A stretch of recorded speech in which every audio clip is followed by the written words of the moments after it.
You're listening to Hackers to Founders with Chris Magistrato. And Chris, honestly, that is what built. I mean, people will ask me, were you like a very astute businessman? This I wouldn't say I was any of that back in the day, right?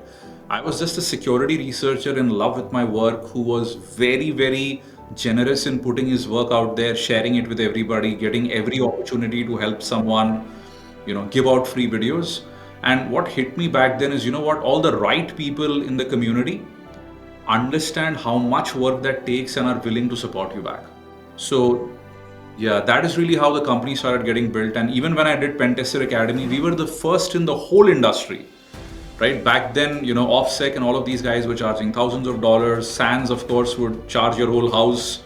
You had to take like a second mortgage to do like a SANS course. Uh, but we kept it down at just $39 a month and basically said, look, all you can eat, come and try this out. And that just grew the company like anything. And I was so happy because I felt I was asking for something which was affordable while being able to build a great business, but educating so many people. This is Hackers to Founders, a podcast about cybersecurity professionals who have reached the pinnacle of their cybersecurity expertise and have ventured into new frontiers, whether it's launching innovative startups or making impactful investments in our industry. My name is Chris Magistrato, and I'm a vulnerability researcher best known for traveling and meeting hackers from all around the world. And I'm using what little extrovert skills I have to introduce to you hackers that are changing the world. And welcome to Hackers to Founders. Today, we are joined by a cybersecurity trailblazer whose career blends technical mastery, entrepreneur success, and an unyielding passion for pushing the boundaries of security. Vivek Ramachandran has made groundbreaking contributions from discovering vulnerabilities like the Cafe Latte tech to founding SecurityTube and Pentester Academy. With over 2 decades in the field, Vivek's work has influenced professionals in more than 100 countries. Now, as the founder of SquareX, he is pioneering industry's first browser detection and response solution that detects, mitigates, and threat hunt client-side web attacks targeting employees in real time. Vivek's dynamic career also includes global training tours, best-selling books, memorable talks at DEF CON, and was recently invited to join the Black Hat Arsenal Review Board. Please join me in welcoming Vivek to the show, Hackers to Founders. Welcome to the show, Vivek. Thanks so much, Chris, for that kind introduction. Really excited to be on the show and speak with you today. And don't forget to like, comment, and subscribe to the channel. It really helps. And if you're on Spotify, please give us 5 stars. Thanks. Yeah, we're happy to have you here as well. So, would love to hear more about your childhood and before everything, before security and stuff like that. Just where were you at in the world and how did things progress? And then we can kind of get into the security journey for you. Yeah. So I think, kind of going way back, I was born and brought up in India, in a city called Calcutta, which is in the eastern part of India. And I would say, at that time, Chris, I mean, there were no computers, at least in India back then. I think I saw my very first computer when I was almost like 18 years, I think 17 or 18 years. And the big aha moment happened because, my mother has 6 sisters, and all 6 of them are actually doctors in the New York, New Jersey area because they'd moved from India a Wow. long, long time back. Yeah. So they're older sisters that already gone to the United States and been, I mean, if they're doctors, highly successful then, yeah? Correct. And interestingly, they had just purchased PCs for their kids. So, one of my mom's sisters called her up and basically said, "Oh, this is this new big thing happening in America right now, which is, all the kids are starting to learn computers, and you should get it for Vivek and Preeti, who's my sister, right? Preeti is the name of my sister." So then my mom ended up getting that computer, and as crazy as it sounds, in India to import a compact Presario back in those days was like $3,000 to $4,000. Wow. Okay. Yeah, because there was a massive import duty. It took a fair bit of work to go ahead and kind of send it. I don't remember if it was FedEx or something else back in those days. And it was a family decision. Literally, like my dad, mom, everybody had to sit together and decide, right? That was a lot of money way back in India. So that was my introduction to computers. I mean, way before cybersecurity.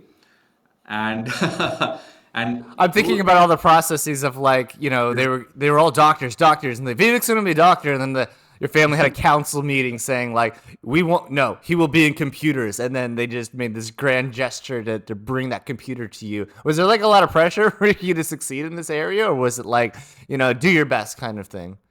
I think at that point, no one really knew how much computers would change the world, to be frank. This was the early days of the internet. To give you context, I think even Google had been founded in the year 2000, and we are probably talking 1998 at this point. Um, so as crazy it sounds, I don't remember when Google was founded, but I know that 2000 was when at least I heard of it. But uh, and at that point in time, I think the whole question was, hey, how can you use computers? So I used it to look at physics and chemistry problems because I was preparing for an engineering entrance exam in India called the Indian Institute of Technology, which is the hardest engineering exam out there. I think 200,000 people appear and they only have 2,000 seats. Wow. Okay. Yeah. So everybody prepares for that exam, and I thought that maybe I could find something online to help me with it. Uh, as crazy as it sounds, those were back in the day where you could only get a text terminal internet account, which is you had to use a browser called Links, and all you could look at was the text Links, version of yeah, something. I've used links not for fun, just to see what the hell Yeah. this thing was. That's very interesting. Okay, yeah. and and I had to then convince my parents to get me what those days in India was a graphics account for the internet, which is full-blown internet connectivity. And as crazy as it sounds, that used to be roughly around $700 to $800 a month. A month for the wait for the Month. I'm graphics not even making that card. up. Yes, I'm not even making that up because it was so expensive in India to get internet connectivity.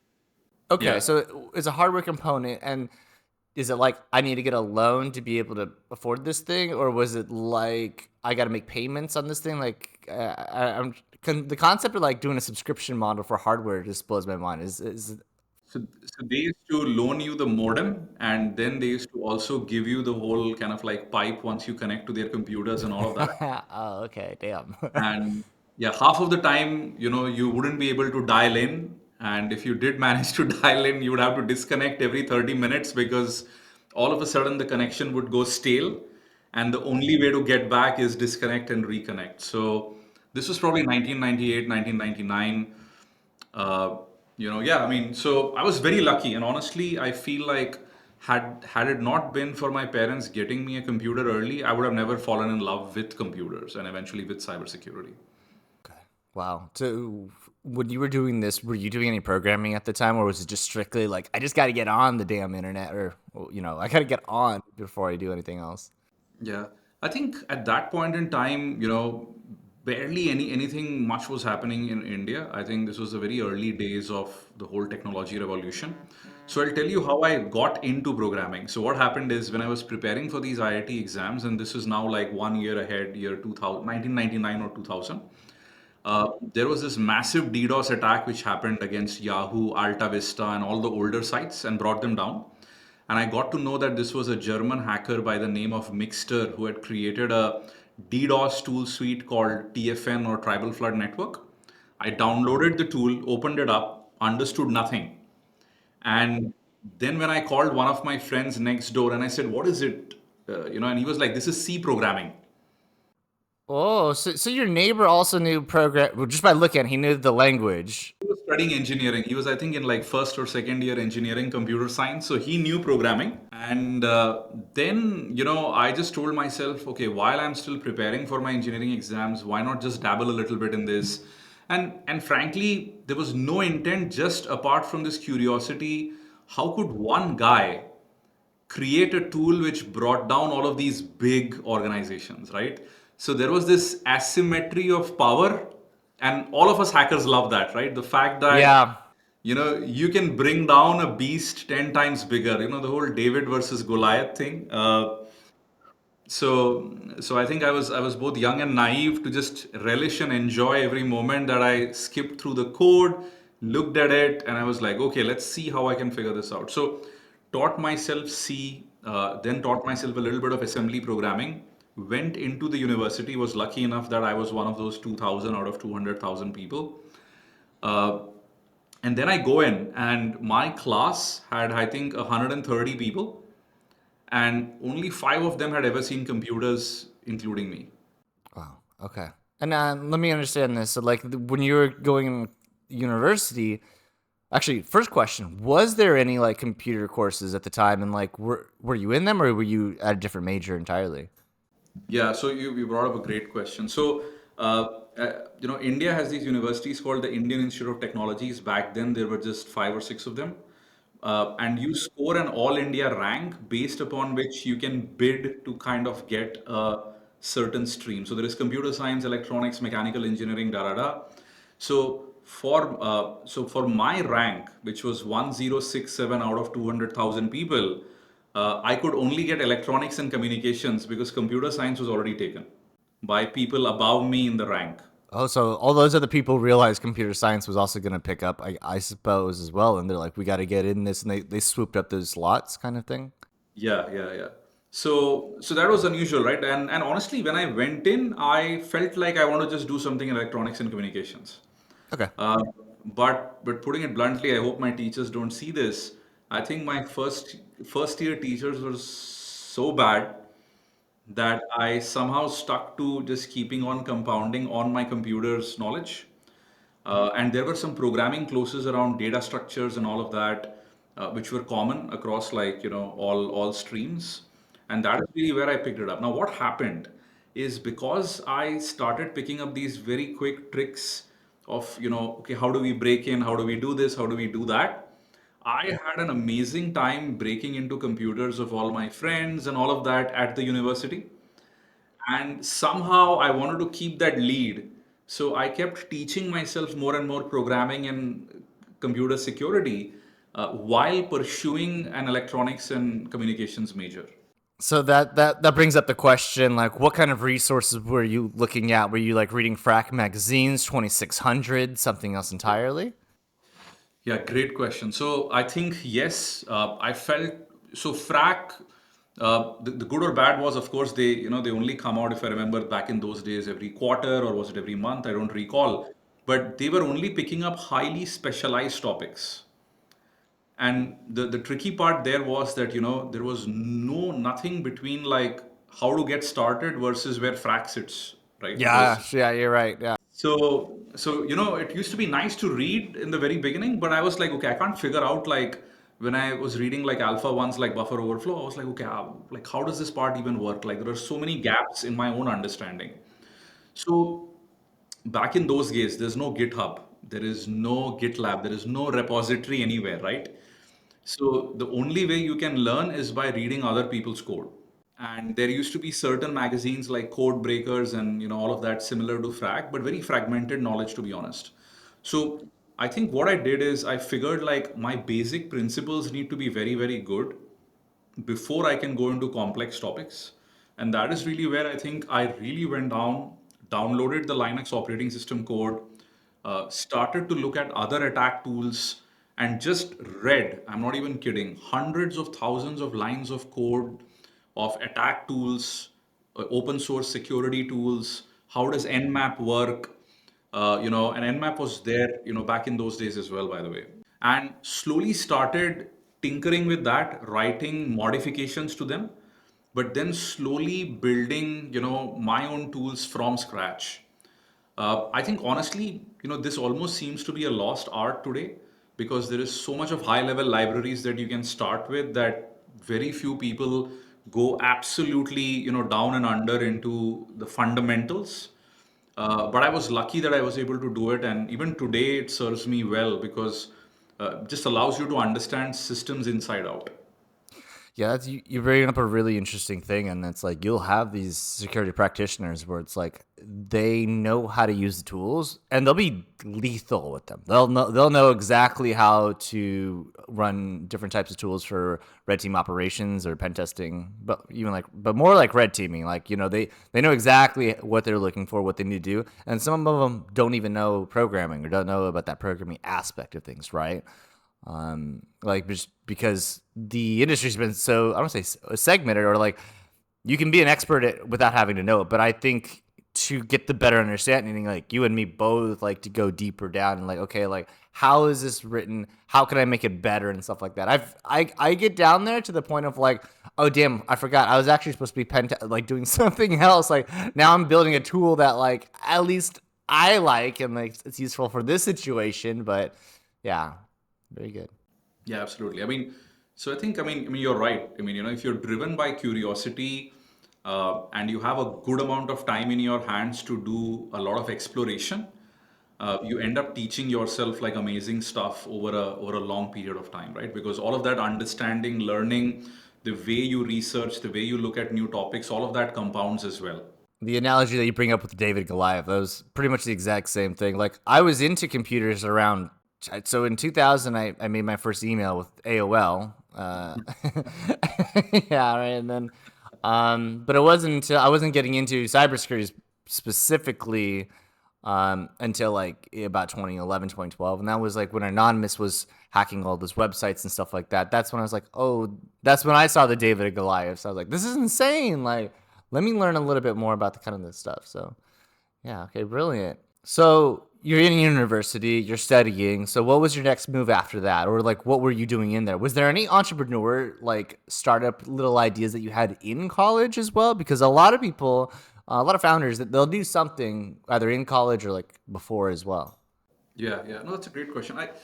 I think, I've pondered about this question quite a bit, right? Like, and I would kind of say a lot of times how early somebody jumps into entrepreneurship is also funny enough largely defined by where they are located, the socio-economic conditions of that place, right? So, to give you an idea, back then I was in India, and of course, in India, you have an existential crisis, and what I mean by that is, if I remember, my dad's generation was the one who primarily worked in the public sector, which is government organizations and all of that.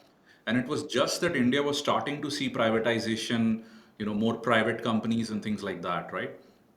So by default, you're programmed to always, hunt a great job because most of the middle class, and we were middle class, uh, never really thinks about like trying something very big and audacious simply because you're so afraid that if something doesn't work, you're going to have an existential crisis.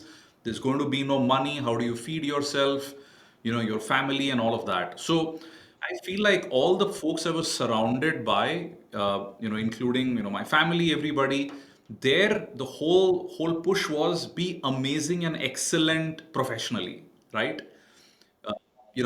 Be first in class, which I was like, all 12 grades, right? Make sure that, you do great research, you're scoring very high grades. So I think the push more was academic. And back in those days, there were no investors, there were no VCs. India itself did not have much of a homegrown need for technology products because this you were just looking at the very first wave of outsourcing, right? Like US companies were starting to outsource to India. There were some light development centers and all of that. So, but I will tell you the place where things started clicking for me a little bit is in the third year of my engineering. So, engineering 4 years in India.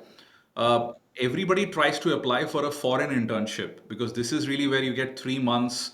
You can spend some time at a foreign university, learn stuff, meet other folks, and of course, at that age, you want to meet folks of the opposite sex as well, and Yeah, just take yeah. the word for what it is, right? So it's a big thing, and that is really where everybody tries to go ahead and get it. Now, here's the tricky part. This is not like a university to university partnership. So all you have to do is write out emails to all of these universities around the world and hope eventually someone gives you an opportunity for a paid internship. So I think I must have sent around 2 to 3 thousand messages. I stopped going to classes, and this is all I did like all day. Like find a university, find a professor, write a cover letter, go send it. Eventually, I mean, after almost 2 to 3 months of doing this, there was one professor who replied to me from Zurich. This is university called Hochschule for Technik Biet Stettler, and he responded to me basically saying, "We have a project on wireless LAN security. Do you want to do this?" And I was like, "I've never seen a wireless LAN. I don't know how a PCMCI card looks like. Never seen a laptop." But I was like, "Yeah, I'd love to do this." So he sent me back a mail saying, okay, can you show me some write up or some paper, around your understanding of WLANs? And I'm like, Oh, shit. great. Yeah, okay. So, Chat GPT didn't exist. And, No, and yeah, so how are you doing this research? You don't yeah, have the so LLM in front of you. What are we going to do? Yeah, so I probably downloaded, I don't know, 20, 30, 50 papers on WLAN security, read through all of them, and created my own mishmash summarization, sent it to him. He somehow loved it, and he said, "Hey, come over, we'll pay you for the internship." Went there, and this was an internship sponsored by Zurich Railways. And they had a very interesting use case. They basically had these access points around the whole railway track, and they were using 802.1x to do security and handoffs. And because the train moves fast, and keep in mind, this is 802.11a, very first standard. I don't know if you recall Doppler effect, which is when two waves move towards each other, or a wave and an observer, then there is a shortening of wavelength and things like that. So they wanted to test whether this has a ramification on security, which is, does a handoff fail? What happens? What doesn't?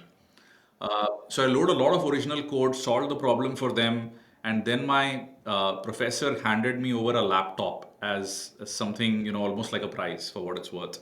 And the reason I say why this was pivotal is this was the first time I kind of felt like I went in with something which was a blind opportunity. I really worked super hard to try to convert it, and it then finally worked. So I always, people say, hey, what do you take inspiration from? I generally take inspiration from events in my own life in the past where I felt things may not have worked, which is 3,000 applications and one guy responds, and to make that work. So, uh, post this, was when I kind of started with the industry and all of that stuff. And I'm just taking you to the part where, like, how entrepreneurship happened, by the way. So, but feel free to pause me in between. I get excited about this and keep No, going. no, we do tangents here. You're good, and I love where we're going with this direction. This Yeah. is exciting. So please Yeah. continue. So this is how I went into wireless LANs, and then eventually I started working with a company called Airtight Networks, which was doing Wi-Fi security in the Bay Area. And that's when I discovered the cafe latte attack, web cloaking, and all of that, and eventually spoke at all these big conferences. Interestingly, Chris, then what happened is, now as crazy as it sounds, that was the time when I wanted to do full-time cybersecurity research, but very quickly I understood, company politics, this, that, whatever. It was not possible to do all of that simply because, when you work for someone else, there's always some kind of final forcing function, a ceiling function, right? So then I said, why don't I quit, go back to my parents' home, just do security research and talk at DEF CON and Black Hat, and see if I can get an opportunity to teach at a conference, because the exchange rate of US dollars and Indian rupees was so good that I just needed to do one or two trainings to be set for the whole year. Actually, okay. So a few questions. You're mentioning DEF CON. You're mentioning Black Hat. Did you know about? And you were in San Francisco. Had you attended the conferences prior to that, or you were just hearing from other local security minded folks that were like, "Hey, DEF CON's the mecca, man. Like, you got to get over there." Yeah, so interestingly, my very first job, if I remember, my second job was at Cisco Systems, and I was a layer two programmer there. And that was the time when I had a lot of time to look at what attacks were around. And then I saw DEF CON and Black Hat, and I saw people speaking. And my dream was just to go visit that conference once. Because, of course, young kid sitting in India, you never think you'll be able to speak there, right? And those were all the times when you never saw an Indian speaker speak at DEF CON and Black Hat. Probably, there was nobody. Uh, so what happened was that eventually, when I went to Airtight, the founder of the company, he basically said, Vivek, here is a competitor technology called web cloaking. If you're able to break it, then you can go submit this to DEF CON, and if they accept, the company will pay all your expenses to go to DEF CON. Oh wow, what an opportunity! Exactly. So I spent day and night, weeks at a stretch, all weekends at the office to finally go ahead and encash on this opportunity. And then my first DEF CON was also the one I spoke at, which is, if I remember, DEF CON 17, I think. So, yeah. Beautiful, yeah. That's the same in the same vein. Like, yeah, you watch the DEF CON videos and like these guys are talking about some really cool things. Their presentations are nice. They have memes in them, you know, and it's just like different than any other type of presentation you see. And then the other like big thing just about it. I mean, you mentioned professors in university. And maybe they're not the great professors. Mine's as well. Like, you know, I'm pretty sure you know the whole meme about like if you do computer science in academia in the United States, your real professor is the person on YouTube, you know, teaching you everything, right? Um, and you see a lot of passion when you see these like DEF CON talks and stuff like that of like the struggle, how they figured it out, and they speak with passion. I think that's a beautiful thing that a lot of a lot of industries or people like, you know, even outside of security, whatever it is, like you don't see as much like passion speakers nowadays, at least in business areas or academia, as much as, you know, I'm volunteering to give this talk and this is something I discovered. I want to share this with the community, right? No, absolutely. And you brought up a great point, right? Cybersecurity, especially disclosing attacks, is one of those few very amazingly nuanced things that you typically won't get to do in your regular work for the most part, at least back in the day. The simple example, you can have a developer conference where a developer, developed a new library and he's talking about it. But unless you're like in the world of vulnerability research, for you to find a new attack mostly is on your own personal time, your own initiative, something you've probably done over the weekends. I feel like that is also a big reason why there is so much more passion, because now you aren't presenting something your company did or you did on company time, versus this is you, your identity as a security researcher in your own personal time.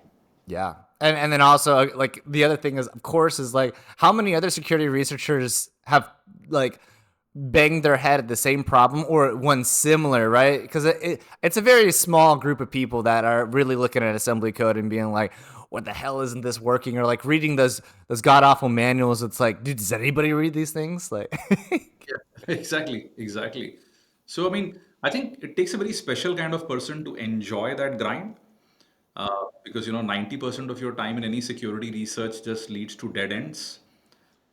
You really have to have that craziness in your mind that you are on a fact-finding mission, and you're going to be on it over and over and over again till the time you kind of reach a destination. yeah, you're 100% right. So, okay, so we got the story of you were first speaking at DEF CON. What was that experience like when you first got there and, you know, you're around a bunch of hackers that were also, you know, doing the same stuff as you were doing at that time in that moment? Yeah, I think I'll break it up into two parts, right? Like, one is definitely the first realization was, hey, there are so many other people just as passionate as me, and it was just that I didn't even knew this community existed. That was one. And again, like a side note on that is it's a very accepting community, right? So when I was at DEF CON, nobody was seeing, whether I'm brown or Indian or I have a different accent. Everyone, and this was way back. I mean, today of course the landscape is very different, but if you go back, this is 2006, 2007, right? Uh, People weren't as well traveled around the world that they would know different cultures and whatnot. But that was a very big realization, is like, hey, people were uniting in their love for technology and cybersecurity, and this was transcending beyond where you were from and your background and whatnot. That was one. The second, to me, I think from an entrepreneurship perspective, which eventually became very big, was the following: is I think I got the confidence that I can compete at the world level. Because look, being born and brought up in India at a very different time, you always wonder that, look, you're only looking at people from the Western world put out research, put out documentation, put out all of this crazy stuff.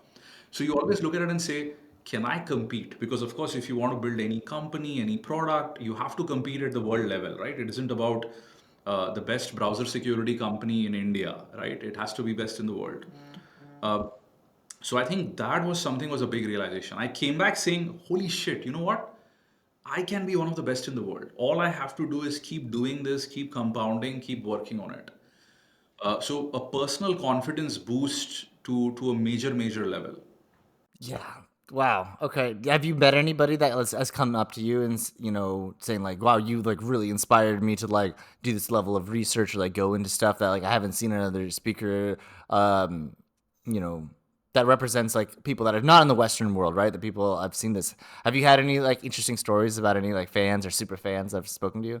Yeah, I mean, I think, all it takes is for one person to show that it can be done, and then everybody knows it can be done, right? I felt what I was very happy about is, post that, of course, I started Security Tube, Pen Tester Academy, and all of that. So when I go to a lot of conferences, whether it's in India or outside of India, I think a lot of people in the early days came up to me and said, "Oh, the whole cafe latte attack, right? Like the whole world is talking about it." And this was an inspiration for me to go work on some stuff. And this is what I told people, so many, folks back in India. It's like, look, guys, you don't know, but you're already there. The only thing that you have to do is go keep doing that research and grind and find something, and you have everything you need. So that was one. And eventually, of course, when I did Security Tube Pen Tester, a lot of people ended up using, my courses and all of that. So that's always a sweet experience when people come up and say, I learned from your stuff. I eventually got a job. You won't even believe this, Chris. Still happens to me in SquareX. It's been such a long time.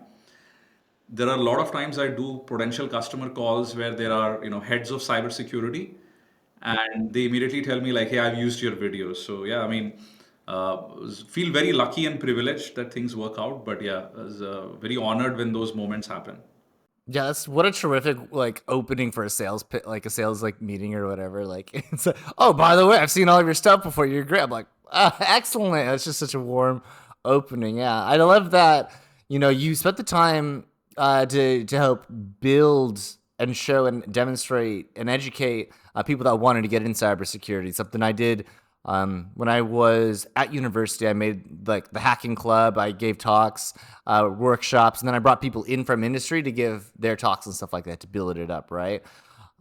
There's an immense amount of joy that individuals get when you teach and educate and share that, ignite that passion into people. So I would like to know, what was the like a pivotal moment, or like when you realize like I got to make security tube, or like I want to make this? Like, was it an immediate push? Like, obviously this needs to be made, or was it kind of like matured as like time went on?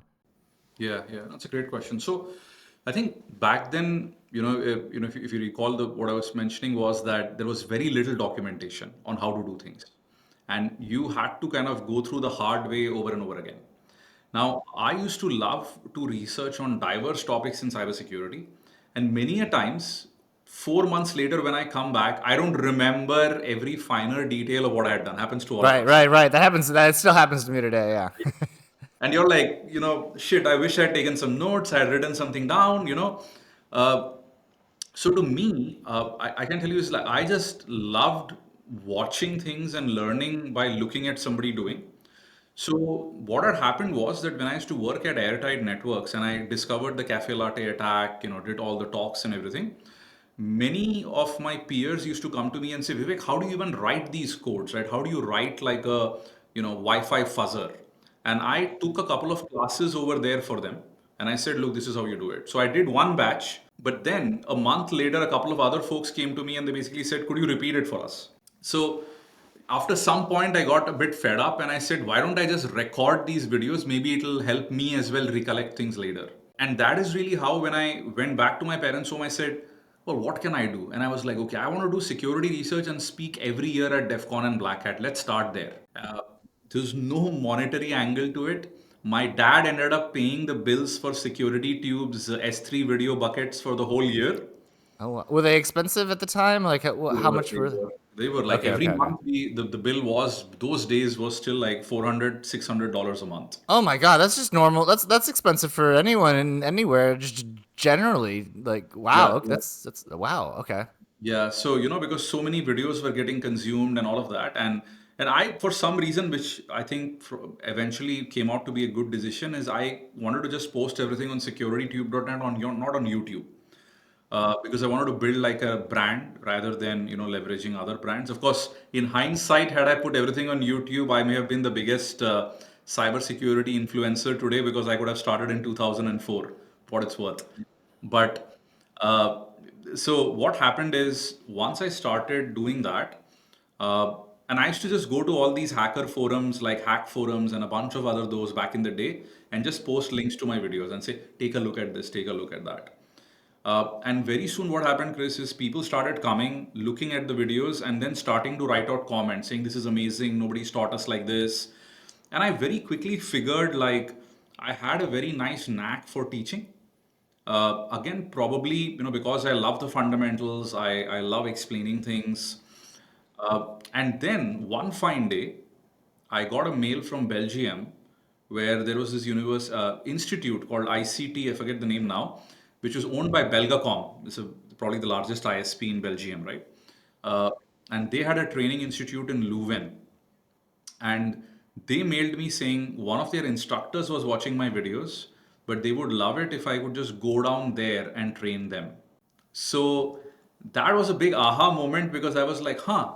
I was like, well, if I just do one or two of these trainings, I think I can do research the whole year. Yeah. And so they were paid research. Like, you come out here, we'll pay you for everything. Was that Yes. the gist? Okay. Yeah, we'll pay you per student. Why don't you teach people Wi-Fi security, web application security, 2 to 3 day classes? Nice. Two to And 3 day classes. Okay. So it's similar like a Black Hat or like DEF CON correct, training where it's a few days. Okay. correct. And as fairly good pay at that point, which is almost like if I remember, 500 to 700 euros per student. Per student? How many Per students you student. got there? Like 40, 50, 20? I think back in those days was like 17 to 20 people, but that was also That's good for the still class. amazing. That's still amazing money. Yeah, yeah. So the way everything compounded is it started with these, and then those students contacted me and said, "Oh, would you want to come teach at our, company? Because we have a whole batch." And very soon, what started off with like, I'll just do this for 10 days. I spent the first 1.5 years, I think, traveling dozens of countries, literally taking trainings back to back, saved up the money, put up an office in India, and that's how the company started. That's amazing. So, oh my gosh. So, let's talk about. There's a lot to talk about. But I'd like to hear the journey of you traveling and like meeting other people that are wanting to learn your research and stuff like that. Because these are like the future hacker generations that are like going to be born doing this, right? So, um, do you have any interesting stories of the times that you've traveled where you got to meet people and like any like, well, this is interesting kind of moment, or like you guys do this differently here, and things that you got to experience being able to travel? Because I'll say this, as Americans, especially like American hackers, they don't travel a lot just because obviously the United States is really big, right? They'll go to DEF CON, then they'll call it a day. Well, like there's other conferences around the world. There's other things. Even like I'll always like say like CCC Camp and CCC Congress, right? There's other gatherings and other types of. There's an international community of cybersecurity people, but the United States, Americans generally just stay to the U.S. So you're probably one of the most well-traveled hackers, in the world. So, like, what are some of the things that you've seen that have been different as you've been traveling, giving different types of talks and things? Yeah, I mean, great question. I think the timeline roughly is around, I think now 2010, 2011, right? Like was when I did most of that traveling. So I'll break up the response into like multiple parts. Like the very first thing I kind of noticed, I think across the world, was most people at that point were primarily just looking at security, uh, I would say almost academically. People had very little insight on how attackers break in. So the big thing which I kind of figured across the board is the moment I showed them how hackers would break your Wi-Fi network, your web applications, and all of that, light bulbs would just go on, and people would immediately just be like, "Hey, I never thought about this."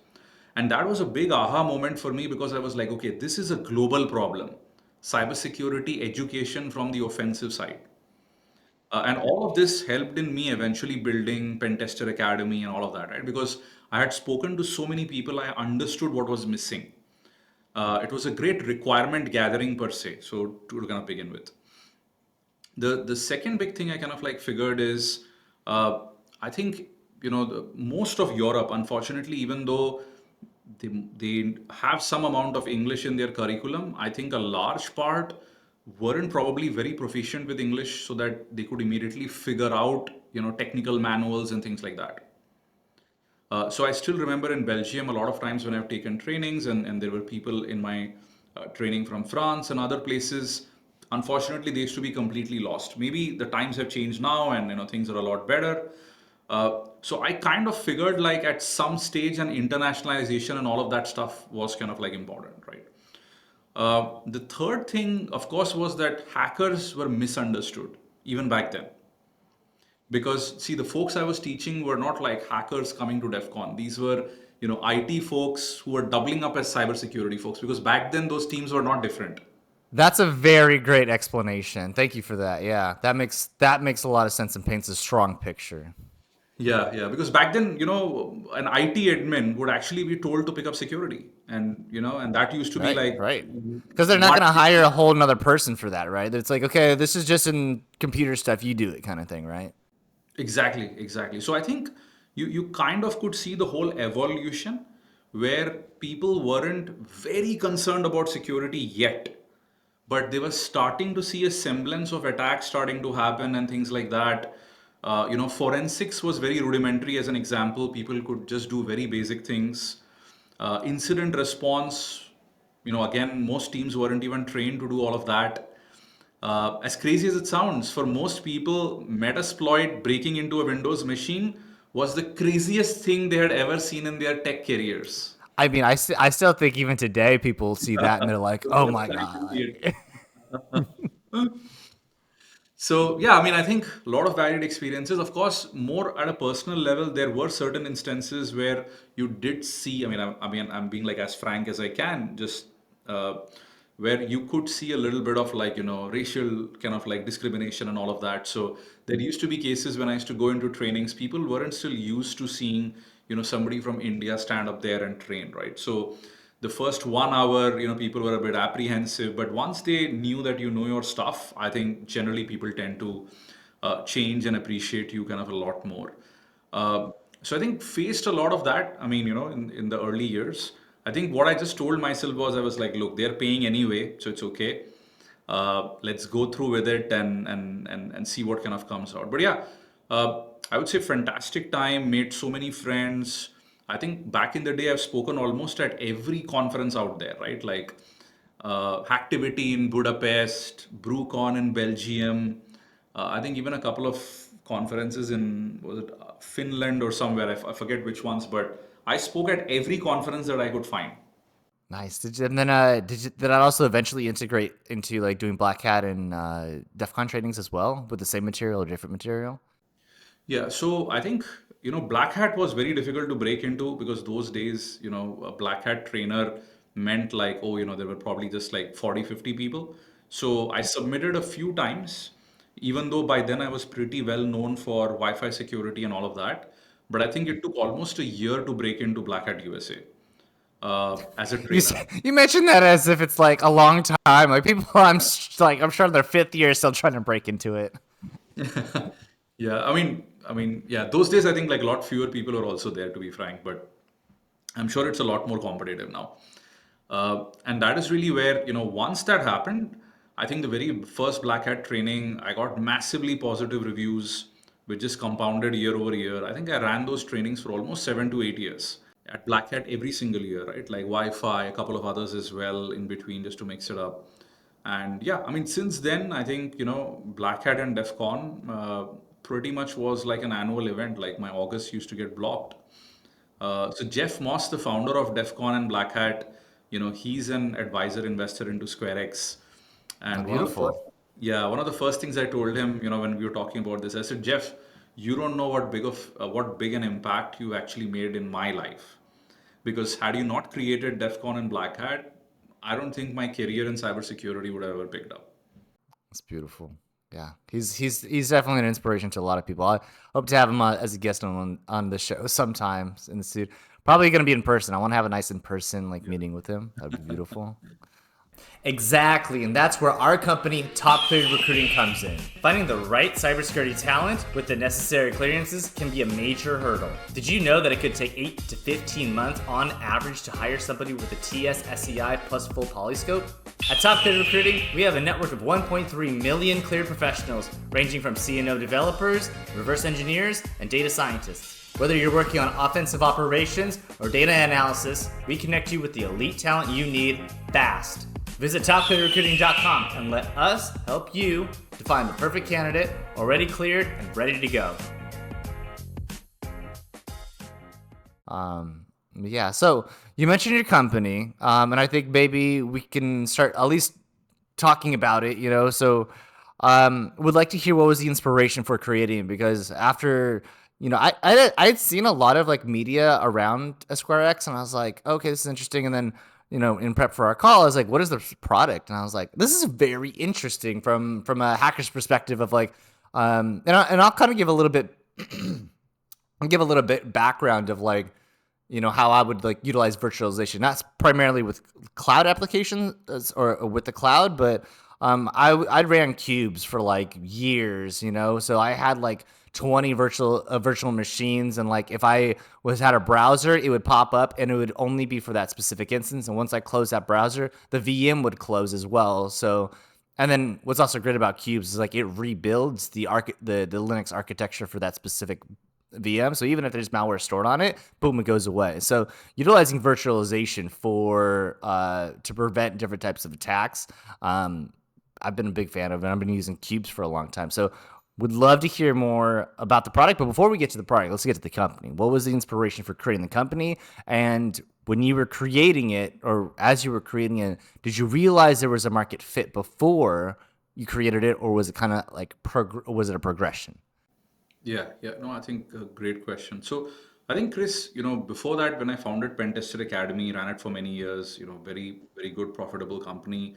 Eventually, I exited it, sold it to INE, and all of that happened. I think I exited around 2021, 2022, if I remember. Fairly recently, right? Around 2, 3 years back. 2021. Okay. How long did you? We should probably talk about that company first, because like, what was the inspiration for building that one, and then how did they evaluate the company for the acquisition, and then how did that acquisition process happen? Yeah, yeah. So I think, Chris, when I was doing all of these trainings abroad, I think I very quickly figured like, look, there's only so much travel that I can do. And and frankly, in those 2 years, I think I must have freaking gained like 20 pounds, because I'm just going from airport to hotel and just eating whatever I can find at whatever time of the day.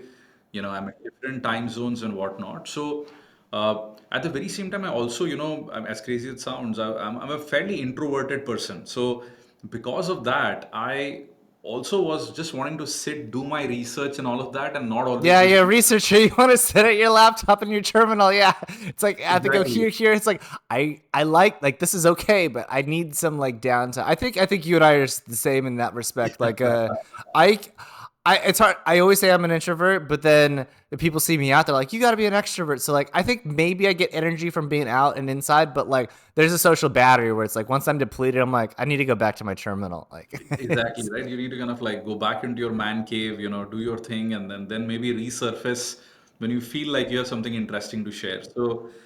Uh, so that is really where, I started feeling like, okay, I wanted to do something which gave me a lot more time to focus on what I wanted. So at that point, I decided, hey, why not just take all these courses, convert them into videos, and put it up on securitytube.net, and maybe charge people for a certification exam, right? And not really for the videos themselves, as crazy as that sounds now. So I did that, sent a massive email blast to everybody on securitytube.net, and that was almost like 100,000 users. And there's a crazy wow. Okay. story. Uh, Keep in mind, I was only offering a certification exam. The Yeah, video, I'm thinking about all that like the cost for the content that you have to upload, and any time that you have to make making it. yeah. And then I said the certification exam is for $250, Wi-Fi certification exam, right? Fairly expensive for back in the day, maybe even now. I mean, for what it's worth. Uh, and then I send that email blast. I come back and I see PayPal has blocked my account. And I couldn't figure out why. And then I start digging deeper. And almost, if I remember, around 300 or 400 people had paid that $250, and PayPal blocked thinking it was a scam because all these people paid like in just the last 1 to 2 hours. Nice. That's a comfortable level of success. You know you're doing well when PayPal blocks you because you're making too much money.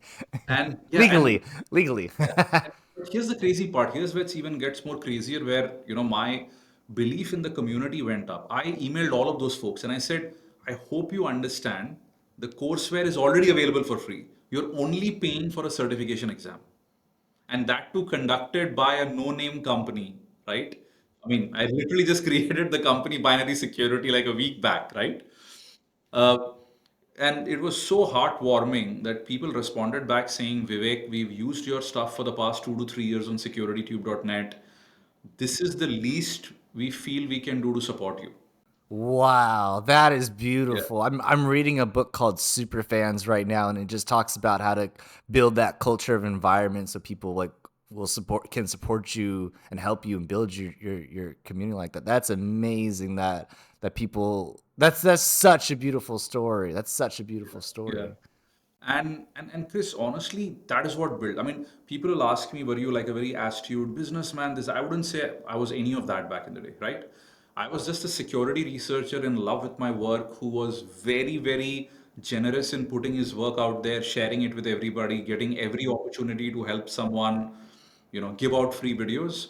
And what hit me back then is, what? All the right people in the community understand how much work that takes and are willing to support you back.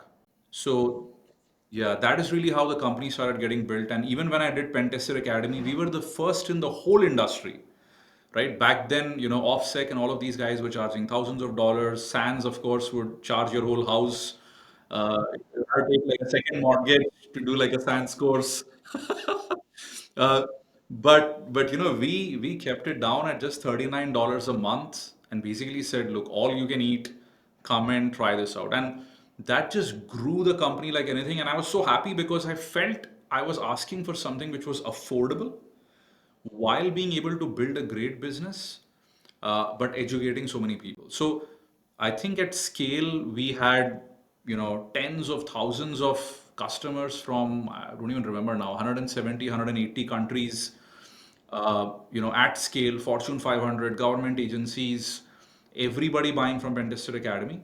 I ran it for a good 7, 8 years, I think almost like 10 years.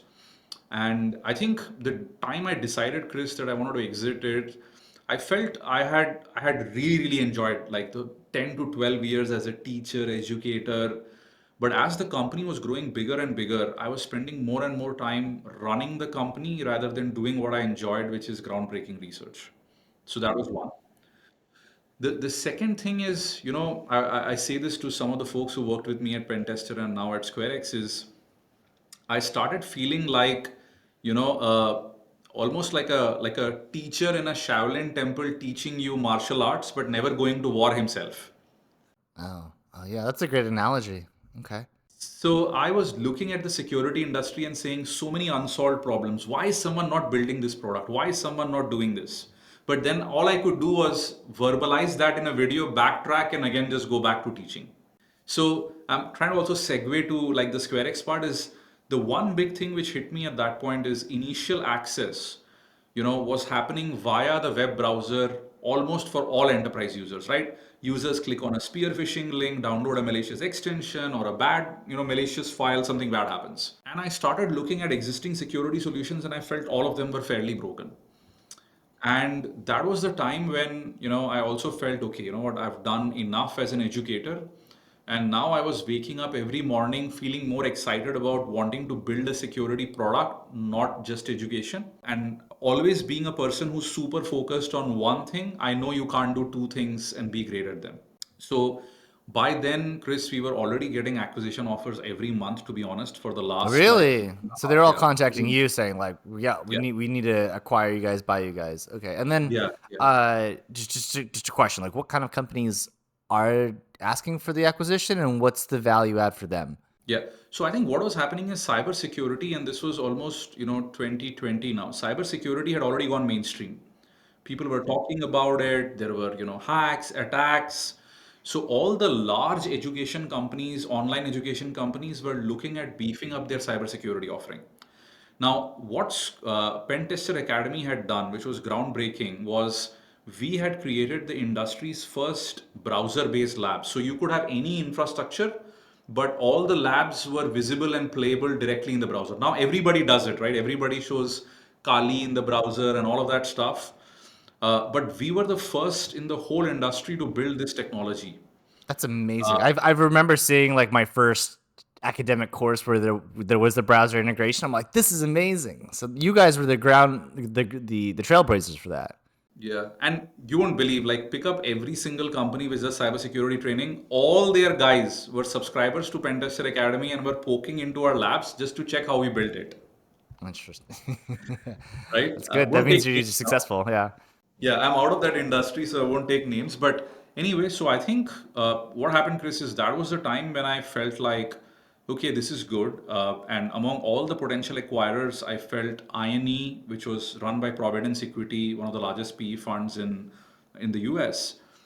I met with the CEO. I really liked the guy, Richard McLean. And then I said, hey, if we had to have a good home, this would be the place. Primarily, they were buying us for the lab technology because I think they already had like hundreds of courses across networking, IT, and whatnot. But they did not have a lab platform capable of creating any kind of lab environment, which we had. Interesting. Did they also purchase like the emailing list and your user list as well when that acquisition Yeah, yeah. happened, or was that It not was, as? it was pretty much lock, stock, and barrel, everything. The crazy part of the acquisition is the whole thing happened over Zoom because this was during COVID. So I never met the acquirers face to face. I still haven't met any of them, by the way. That's crazy. There's a whole like we could talk about like social engineering types of attacks that could be around those two even. Actually, so first thing is it's very interesting that you were traveling and then you got burnout and then you're like, I got to do something else, and then you decided to build a company. I don't know if you know Alex Hermosi. He's like this like I think he's like a bigger, buffer American guy, and he did his exact path was the same with like gyms. So quick this entrepreneur podcast. We'll talk a little bit about entrepreneur stories. He he had his book $100 million offer. I read it. It was interesting. It was good. It's good. But he talks about like how he would travel to different. He had a gym. He built it up, and he used like marketing, like Facebook marketing, Instagram marketing, to like be able to increase the revenue to like or $200,000 in revenue for these gyms that only had like maybe 40,000, 50,000 annually. So he was able to build out these gyms, and all the gyms across the U.S., all the small gyms said like, "Come, please teach us how to do it." So we'd fly. Eventually, he was like, who never went home. He was always just traveling, and he had to hire like 2-3 other people to help him travel to do this. And then at one point, he's like, I don't want to go anymore. I will pay somebody just to not go and stuff like that. So then he's like, the person on the phone was like, okay, well, just teach me how to do it. And then he's like from your home or whatever. And he's like, okay, like, how much would that be? He's like, I don't know, like $1,000, whatever it is. And he's like, okay, sure. And he's like, that was easy. And then the next person called, he's like, $2,000, like, sure. He's like, that was easy. He was doing this for a little while, but then he eventually realized he can create a conference. So he had all of the people come to him, and then he charged them like a high ticket item, like I think it was like $10,000, $20,000 for like a weekend, because they knew at the end of it, the value of their business would be like $200,000 of recurring revenue. So it made sense for that business model. But it's very interesting how you shifted being so successful after giving all these trainings to then create an academic platform to then be able to deliver not just the people that you could physically go to by traveling, but but everyone in the world. It was a Yeah, brilliant yeah. story. Well, that's a great story. I mean, I'll definitely check him out. And you brought up a great point, right? Like, what tends to happen is, as an entrepreneur, once you identify a small localized problem, then you ask yourself, is it possible to scale the solution? And if you think about it, the in-person trainings, or in his case, going visiting every single gym, was that small localized problem you realized that you can solve really, really well. And then the big question is, could you scale that, right? Which was a conference in his case. For me, the most natural thing was like, hey, online training.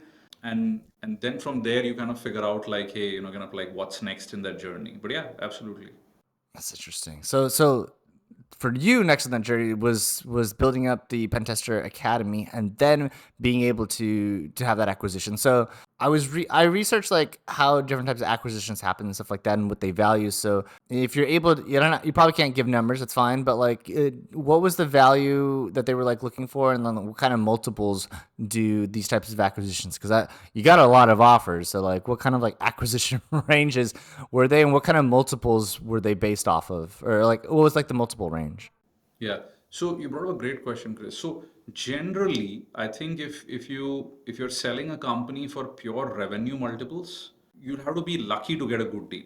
Because what tends to happen is, if you get into that discussion with a potential acquirer, I mean, he will have a whole team to sit down, dissect your revenue, call 70% of it bad revenue, good revenue, and kind of cut you down over there. So I think the best way to sell a company is to kind of sell it based upon the intellectual property and what the acquirer can get out of it in the next 3 to 4 years.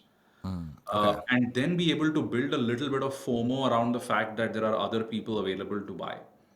Because I always say is like, just like investments, right? A lot of times companies end up raising money at some ridiculous valuation, and you'll have like a large amount of social media laugh at it and say, this is so stupid. The investors ended up paying so much, Yeah. right?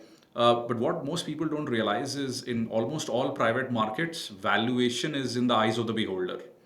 So it's what he values having you versus what you feel you should probably get if you put in like 4 years or 5 years of your profit multiplied.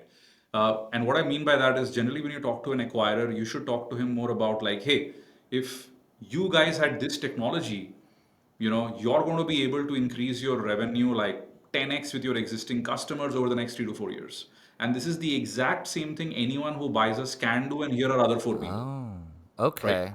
So my perspective would be you should actually pay me some reasonable value in that neighborhood because this is really what you're going to make off me. So question is not how valuable am I to me? And that is the wrong way because today I could say my revenue is X. Oh, you know what? If somebody paid me like 8x or 10x, that's like 8 years of, me having to go work out there.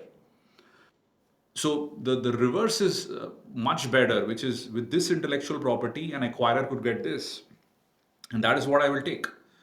Uh, and I feel if you are able to play that narrative, you will get a much better outcome versus an 8x 10x on EBITDA. EBITDA is like the worst. If somebody talks to you and Okay. says, Yeah. Okay. All right. Thank you. I think you should either run or you're too desperate, which means you should immediately sell. And what I mean by that is the only guys who will accept an EBITDA multiple are the desperate ones, which actually means you should sell, get out, build another business. Wow. Okay. This you're dropping so much information and knowledge on me. This is terrific. Like I haven't had these types of talks before. Yeah, and Chris, just to add one more thing, right? Cybersecurity, because again, we're talking a little bit more nuanced about cybersecurity, is very different. There are companies with $2 to $3 million in revenue getting acquired for 650, 700 million, right? Product companies, and I'm not talking education. Why? So here's the key insight, right over there. There are around 15 to 16 publicly traded cybersecurity companies like CrowdStrike, SentinelOne, Zscaler, Palo Alto, right? Very And few. these guys have massive distribution, right? They have tens of thousands of customers worldwide, hundreds of salespeople running on the ground. Now, these companies don't view a new startup as a competitor because they have like 20 lines of products, which if a startup had to build, it's also going to take 15 to 20 years. So all they are doing now is looking at startups which have unique intellectual property which can increase the money they can make off their 10,000 customers via distributing better. I see. So they have the distribution network already. They just want to see like, can this product I add into our main suite? Will they pay an extra whatever that number is, and then you multiply by the number of customers as well as the potential new customers that would be coming in. Is that accurate? Exactly, exactly. So that's why most cybersecurity startups are lapped up, basically in the Series A to Series B round. Uh, and the simple reason is point products in cybersecurity now are very, very hard to kind of sustain over a long period because almost all customers are tired of having 10 different security products and then figuring out integration and all of that, right? You speak to an average CISO, the only security product he will buy as a point solution is a bleeding edge one the big guys don't give yet. So, as a simple example, the day browser security is offered by every single large company, hopefully by then we are so big that we can compete, or we are already sold to one of them, or you're doomed to die. Because doesn't matter if you're best in class, most customers will prefer an integration or an integrated product with multiple things rather than one. That's so interesting. So, and this is the entire landscape of cybersecurity products, right? This is not just specifically like one segment of it, right? Exactly. Entire landscape. And that is really where you see M&A happen pretty much like every single month. Now, if you understand this nuance, then when you're building a cybersecurity product, you'll try to build something at the bleeding edge. You'll try to make sure you can get to product market fit as fast as possible, Yeah. get poster child logos, and then decide whether this looks like having the ability to build a company in its own right and become really big, or is this a candidate for a great acquisition? This is amazing. So I'd love to hear like and understand like where you learned this because there's like technical books where we can dive into, but this is like really, really deep like business understanding and stuff like this, right? So let's say some of our listeners, they've been working on 0 day research and then they look up at this podcast and be like, whoa, that makes sense. I want to build a product or something to help whatever the case is. How could they get some of this information of like how to learn more about these business insights and these case studies of like what's going on in the world relative to the cybersecurity industry? Yeah, that's a great question. So one of the things I'd first say is very interestingly, I feel almost every security researcher has the capability to build a great company, and I'll tell you why, and then I'll give an answer to the second part, right? I think if you look at security research, you spend so much time trying to solve a narrow problem where 90% is wasted in just things failing, right? And if you're a good researcher, eventually you come out at the top. You're solving a problem and doing all of that. Like a company building process is exactly the same, right? You're trying to build something, get to product market fit, figuring out if this is finally going to work for a customer. So the same relentless ability to see yourself through 90% failure time, 5%, 10% success time is the exact DNA you require to build a product. Now, the second thing is if you are building in cybersecurity, the only thing you can build in is a bleeding edge problem, which means you have to have a security researcher mentality. Or else, how do you uncover a bleeding edge problem? How do you look at how to solve it? Right? Because if there's already something existing, you're probably just going to build a Me Too product for what it's worth, right? Now coming, Chris, to the second part, most of what I've learned is actually interestingly by reading about M&A like crazy, which is Where do we read about MMA? Where can we get this so information? on TechCrunch is a great place to kind of like read about all the great M&A in cybersecurity. There are a couple of other websites I forget top of mind, but I'll send you some links and maybe you can like post it. So once I get to read, I immediately see, okay, this company was just formed like 3 years back, right? What was so unique about it? Then I start reading more about their product services and figure out like, okay, this seems to be a bleeding edge problem. But what hits me was like, hey, this is so nuanced. Like, why would someone like go about wanting to solve this? And then you slowly start to realize is the bigger companies only want companies which are solving these new age nuanced problems. As a simple example, so many AI security companies are getting picked up, right? And some of them just do very basic tests on prompt injection and things like that. And you'll be like, okay, this is simple, or why is this so big? What most people forget is a large company would rather buy than build, because build would mean getting a product manager, getting a VP engineering, getting the whole team, making sure they have all the right people, the right product roadmap, and hoping everybody executes in 2 years. So that is one. The second is talk to exited founders. I think I did this all through, especially after I exited, because I figured like they'll give you the best insights. Because every exited founder has kind of grown his wisdom teeth when it comes to how to get a company acquired. because you've had that experience. And everyone has a different story, right? I sold an education company. I've spoken to people who sold product companies, service companies, and you get a lot of that insight. That is true. The third thing is, I would almost relentlessly say, pick the top 15 public market companies and follow the CEOs on LinkedIn. 99% of the times, every large company CEO, the PR department loves for them to talk about bleeding edge things because they want to show thought leadership. What tends to happen, Chris, is in a way they give away what is important to them. So you pick 15 of them, put it together, you almost see a trend on what all the big companies are thinking about. And in a way, you can even surgically figure out what kind of companies to build around it if you want to literally curve fit it to what you feel people are going to kind of like need. I mean, again, nothing can be super prescriptive, but as close to it as it can get. Wow, that's amazing. That's very interesting. So the question I have is like, let's say you're looking for a founder that has had an exit. How do you determine if they've had I don't know how to say this in the best manner, but if the exit that they had was like more or less like a very high level of success for them versus like, damn, I just need to sell this company because like I'm freaking tired of it and they just want it out and it wasn't as fruitful as it could be. How do you determine which people that founders that had made these different types of Great question. exits? Great question. Yeah. So actually, I'll give you a very kind of like contrary thought here. I actually feel like it doesn't matter, and I'll tell you why, right? Okay. You have to talk to both because the guys who failed will tell you the biggest mistakes they made. So I've spoken to people and they said, Vivek, we screwed up on the timing. The market was hot, everybody was getting acquired, we got acquisition offers, but we said, you know what, let's hold off. We'll probably sell for 5x more. Yeah. And then the whole market got consolidated. Palo Alto, Zscaler, everybody had that product. And here we were trying to convince people why they should buy us, right?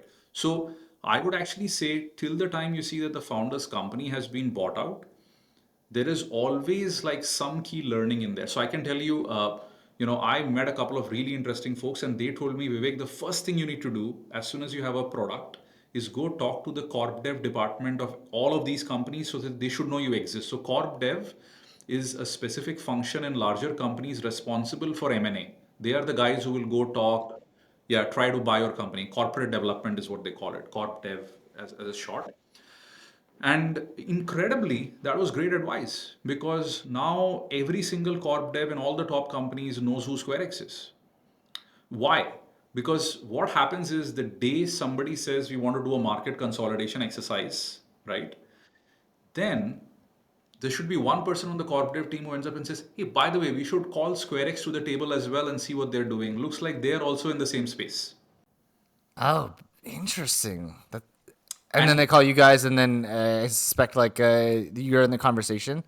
exactly, because I mean, of course, they'll evaluate like 15 companies and decide what's best. But the worst thing is, you don't want to die because of obscurity, right? Because the worst thing is no one knows about you. But here's the best part: you're thinking, why would a corporate department even talk to me? You're forgetting that's their job. Their job is to identify the whole landscape. Their job is not to select, right?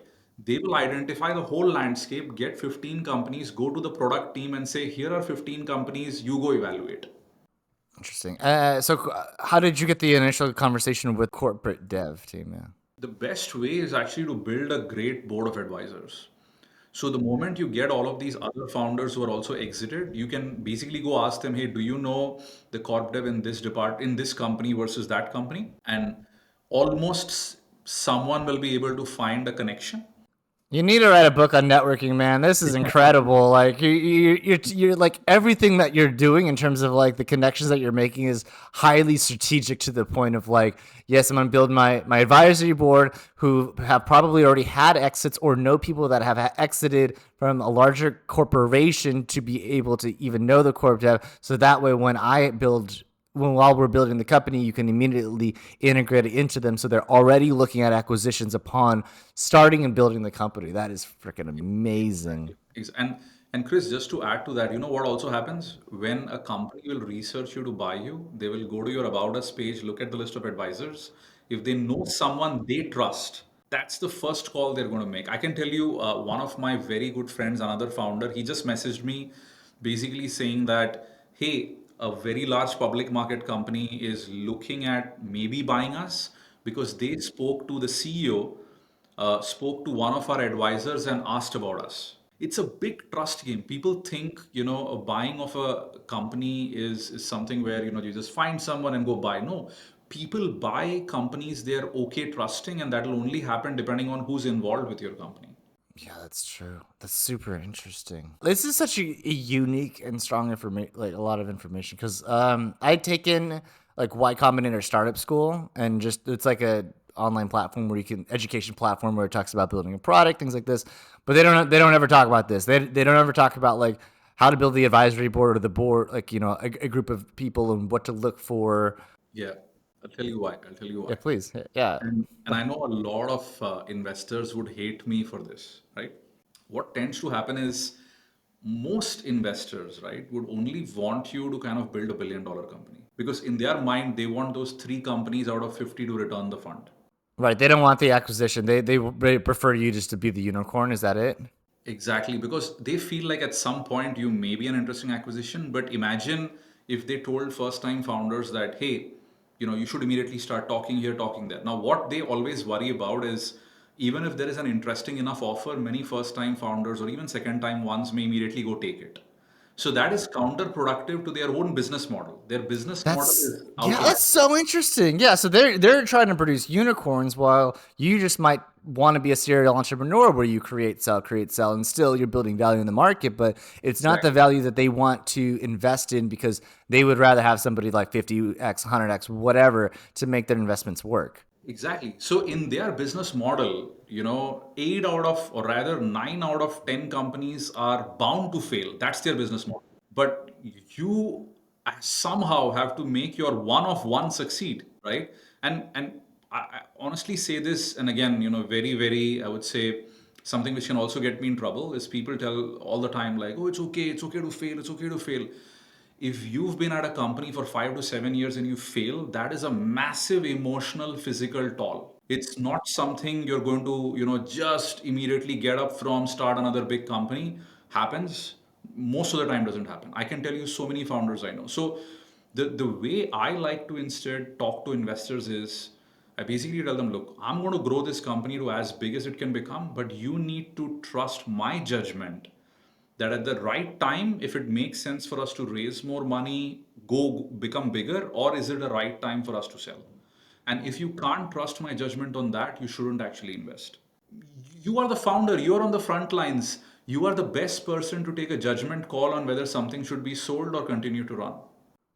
That's the interesting thing because I at least like if you're talking to like Y Combinator or whatever, like anybody at YC or these other types of like investment firms, and these founders are fresh new kids, we're like right out of college. They're like, I don't a lot of times, right? They're like, I don't know what's best for me. Like you obviously know what's best for me. You guys have the money, but there's an entire different game that they're playing because they want you to unicorn. They're not even considering anything else. Exactly. And I can tell you this is causing a massive depletion of a lot of people who could have great success. And what I mean by that is keep in mind for an average individual, even selling a company for single digit $1 million completely changes his life. Yeah. Yeah. And Yeah. Selling a company, period, changes an individual's life, right? I mean, exactly. like regardless for the amount, like yeah. Please. Exactly. And I feel this is something unfortunately a lot of founders tend to miss. And what tends to happen is this is what I call like a lot of investors create this wrong narrative around like the ideal founder, right? So the ideal founder persona is someone who is just executing, only wants to build a $10 billion company which will publicly list someday. And anything less than that, you know what? You are not kind of like ambitious enough. And then instead of you trying to build a great business and exit shareholders, it becomes about, are you ambitious enough compared to other founders? So anyway, I mean, I could go on and on about this.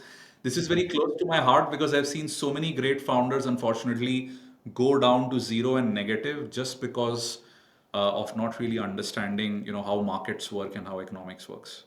This is really interesting. Have you ever considered or thought like maybe that you would create your own fund to help support founders, even if it's just to the point of them being acquired, or even like an education thing to teach, whether it be a book or some type of thing to say like, hey, listen, like just because your investors or these bigger VC firms want you to be a unicorn, you're still successful if you can get to this level and like demonstrate that. Because this is like brand new information to me. Maybe there's other people talking about this. I have not heard any of this because Not too I've much. just all been in the YC, or I'll say VC suck of like unicorn everything kind of thing. I think you brought up a great point. So, what I tell founders is you should be very straightforward to your investors and not spend time trying to impress them. See, what happens is, as you said, most of these founders are coming right out of college. So, who were they trying to impress in college? Their peers and their professors. Now they just come out, somebody's put money in them. Who are they trying to impress? The guys who put money in them. So we all have a tendency of always wanting to impress somebody. And I think once you can come out of it and basically say, let's be practical and pragmatic. So I would actually say take money, but set correct expectations. And what tends to happen is to begin with, the investors themselves will respect you more because they know this guy is actually thinking, he has his own thesis and we should only invest if we believe in this thesis. Now, the second thing, Chris, what also kind of brought up is, unfortunately, I actually feel like people are using the same model across all verticals. So YC is investing in companies across every possible vertical in tech and non-tech. So they can only have one gospel, right? The one you're hearing in startup school and everything, and that's about big build companies, da da da, build an Airbnb and whatnot. The truth is, unless you have very nuanced information of a vertical like cybersecurity, you really don't even know what to do then. Because here you are, starry-eyed, thinking, I'm just going to keep building something which will go to, $10 billion one day. How many companies in the history of cybersecurity can you name which have gone over $10 billion in market cap? Like 13 or 14? And honestly, here's the reverse thing. I'm not trying to say don't be ambitious. I'm not trying to say don't try to build something big. No, no, you're not. You're People saying be misunderstand. realistic and not just think that the unicorn is the way, right? Exactly, exactly. So yeah. All right, this is great information. I know that the listeners of that are here for the entrepreneur like lessons are gonna love it. Let's shift over directions and go and talk more about your company, right? So, would love to hear more about what you guys are doing. For the people that don't know about your guys' product and your company values, and then go into where do you guys want to take it and what's going on there. Yeah. So, SquareX was something I said, like I started because I was looking at browser as initial access. So, what we are building is a browser native security product, which deploys as a browser extension pretty much across any browser. And once it is installed, it goes ahead and detects client-side web attacks, mitigates it, does browser file isolation, content disarming, and eventually allows you to threat hunt all these attacks like enterprise-wide. I mean, in a nutshell, that's kind of like a 1 minute pitch on the product. Now, the key thing when I kind of started the company, I felt like, look, the browser has become the new endpoint, right? You're spending almost 90% of time in the browser. Think of it, Chris, right now on Riverside, we are literally shooting this on the browser, right? Right? Uh, Everything. yeah, everything. And I think, if you look at younger people, early 20s, they all exclusively live in the browser. They barely install any local applications anymore, right? Your streaming media, gaming, everything happens in the browser. And that is really where the company is built on the thesis that if the browser is the new endpoint, then just like 15 years back, you needed a CrowdStrike or an endpoint security tool which runs on the host. Now you need a browser detection response tool which actually runs in the browser.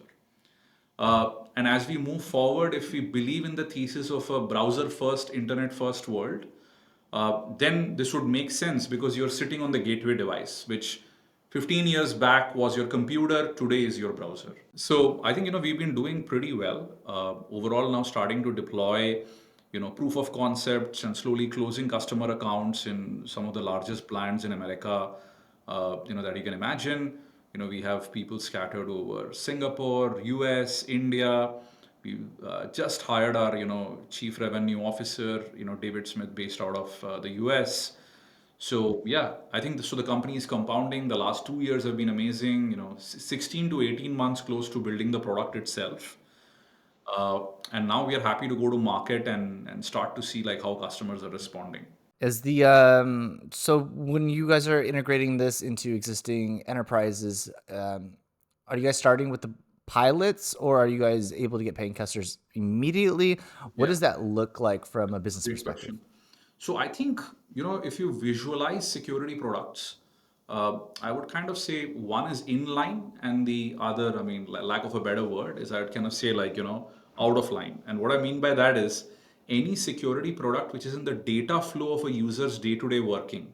So let's say a firewall, let's say a browser security product like us. There is a very high bar for adoption. Why? Because if we do something wrong, productivity gets hacked, right? Like people are not able to finish their work and all of that. So in a product like this, you will almost inevitably always have a proof of concept phase. Uh, People will need to get a sense of comfort that your product is easy to deploy, does not change user behavior, does not cause a nuisance, does not slow the computer down, all of that, like, check boxes that you have to take. Uh, Post that, people will be more okay to kind of like, slowly start to deploy this in the whole organization. Now, in cybersecurity, I mean, we are an absolutely brand new category. I guess we are creating a new category called browser direction response. There's no one in that, I mean, because we literally coined the name browser direction response. Uh, we go in, primarily discuss use cases. I primarily talk to CISOs and say, what attacks have you seen? And then we tell them, look, give us a day. We'll create a policy and you'll actually see this attack gets blocked. And then when we show it to them, there is an aha moment. So these discussions typically take like a month, month and a half. After that, the POC takes another month to 2 months. And for a question for the 1 month for the POC that's there, is it like we're deploying across every single workstation, or is it like we'll do like a subset of like these Yeah, great question. devices to? So generally, what I've seen is happens in three phases. Phase one is when it's only deployed on the security team's devices for them to test. Phase two is when they roll it out on, let's say, 50 to 100 users across departments. And then once that is okay, it moves towards purchase. And post purchase typically would be, rolling out to everybody. Got it. And then the demonstration that you guys showed them, is it kind of like a pen test, or like a red team, like an adversarial type of attack, where it's like, okay, now we're going to show you like your current system or computer, or whatever the case is, versus like this is with our product. Yeah, no, that's a great question. So the big question that you have to ask yourself is, does your product have a right to live? Right? Like what is the reason somebody should use you? And what we did was we felt like client-side web security was being solved by SASE, SSE, secure web gateways. And this is all the big guys, Palo Alto, Zscaler, Netscope, whatnot. And when I was starting the company, I felt like these products unfortunately cannot solve these problems because, when they started, browsers were just rendering engines. Today, browser are application platforms. And that is really where, Chris, what I did is I went back to my attacker roots. And the team and I, we did actually a DEF CON main stage talk, which said breaking secure web gateways for fun and profit. And where we showed Perfect like, title. yeah, where we showed like 20 plus architectural vulnerabilities which can't be fixed. So generally, I do an opening call. I tell people to go to a site called scan.browser.security, which we own. And I tell them, if you're on your security product, run a test, see your exposure. If that worries you, come talk to us. We'll explain why. And if this is still something that you want to fix, happy to help you.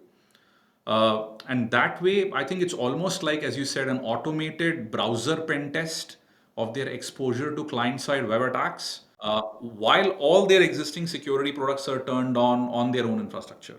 I mean, what better way to prove that there is a big gap in your security?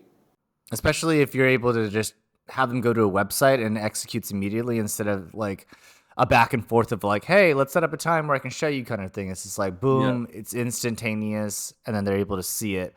And I guess also you probably maybe you even get some information about like who's looking at the website as well, so you can even have your sales team contact them directly. Yes, that happens all the time.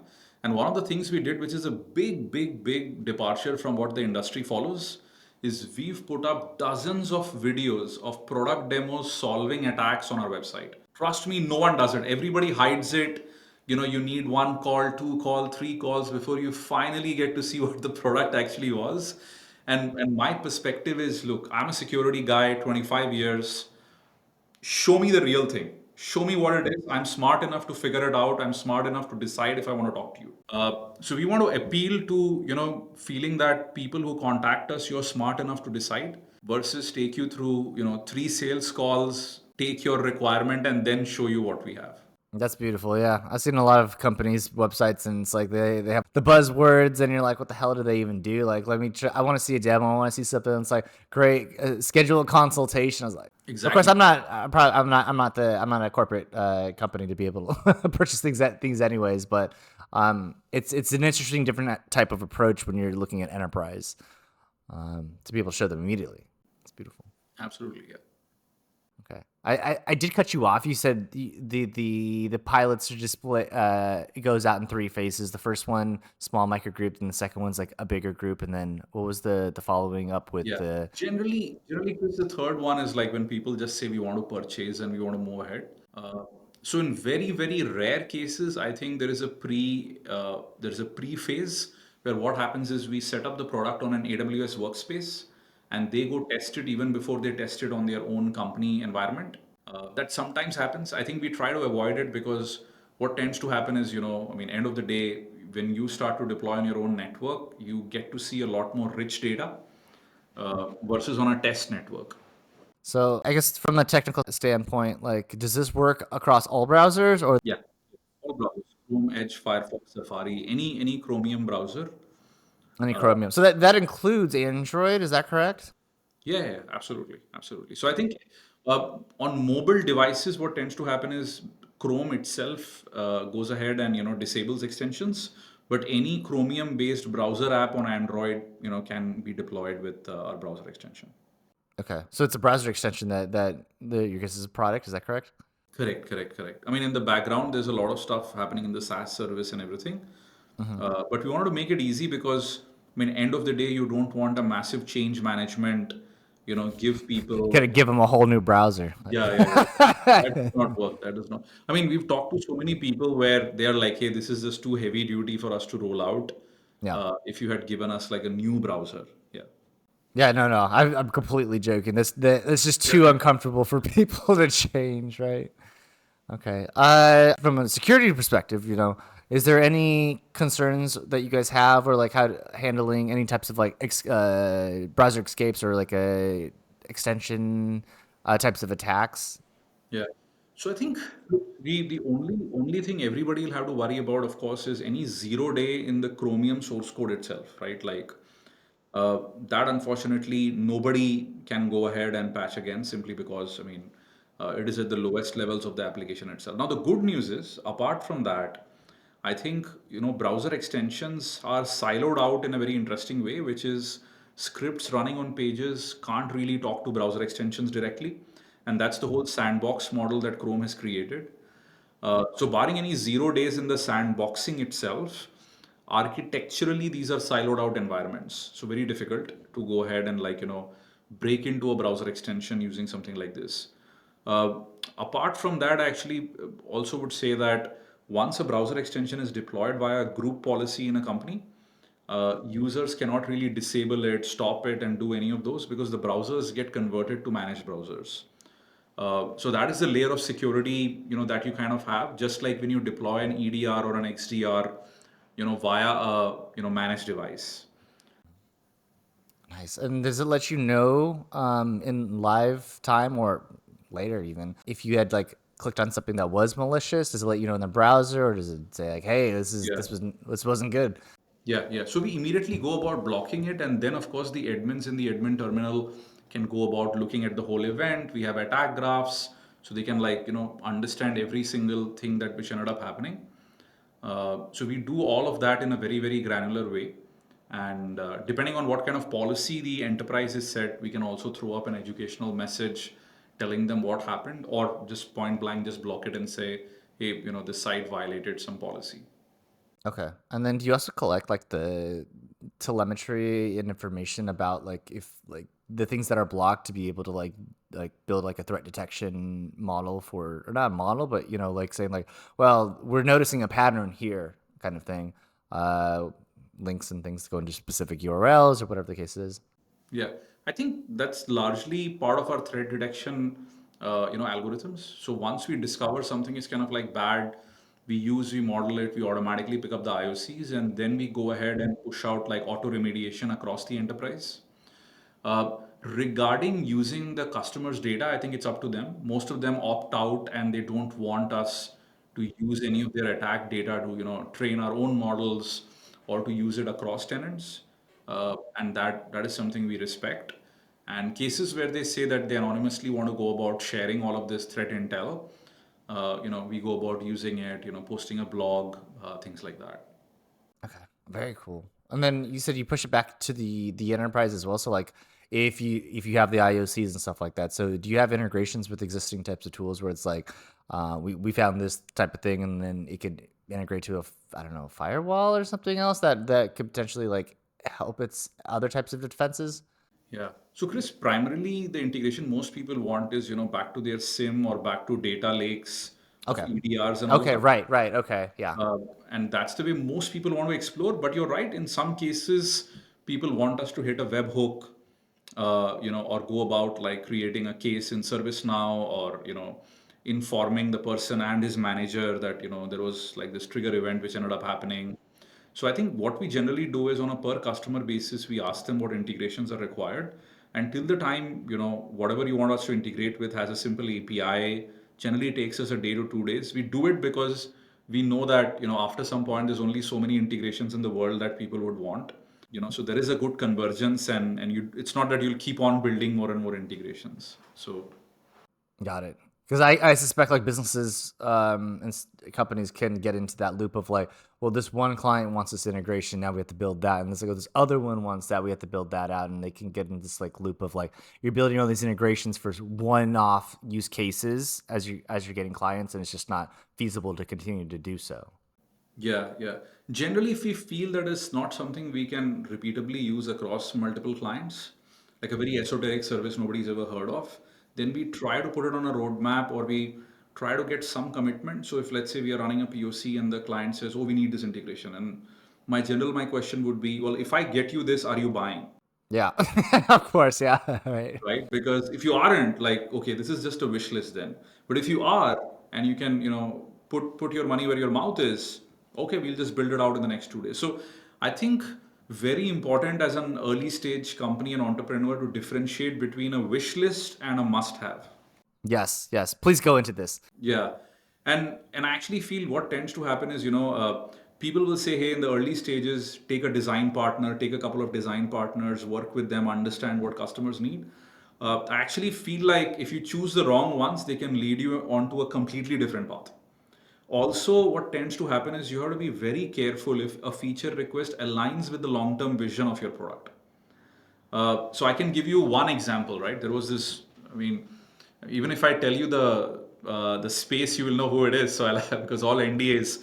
This ginormous American company, publicly listed, they came to us and they basically said, "Oh, you know what? Like, if you detect that there is a malicious file getting downloaded, is it possible for you to open this up like in a sandbox in the admin terminal?" And what I basically said is, I said, look, we have a disposable file viewer. You can go look at it. They were like, no, we want to do malware analysis. I said, okay, what tools do you need? Here are the tools we need. And I was like, look, what I can do is we can pre-install it there and then you do the analysis. And they were like, no. Can you give us an automated analysis report? I want you to build a whole other product. Exactly. So and even though this was like one of the first people that we were talking to, right? And all our investors knew, uh, I had to put my foot down and I basically said, look, guys, what you're basically telling us to then build is a malware analysis product. Yeah. And there are many of them. I don't even think we want to compete in that space.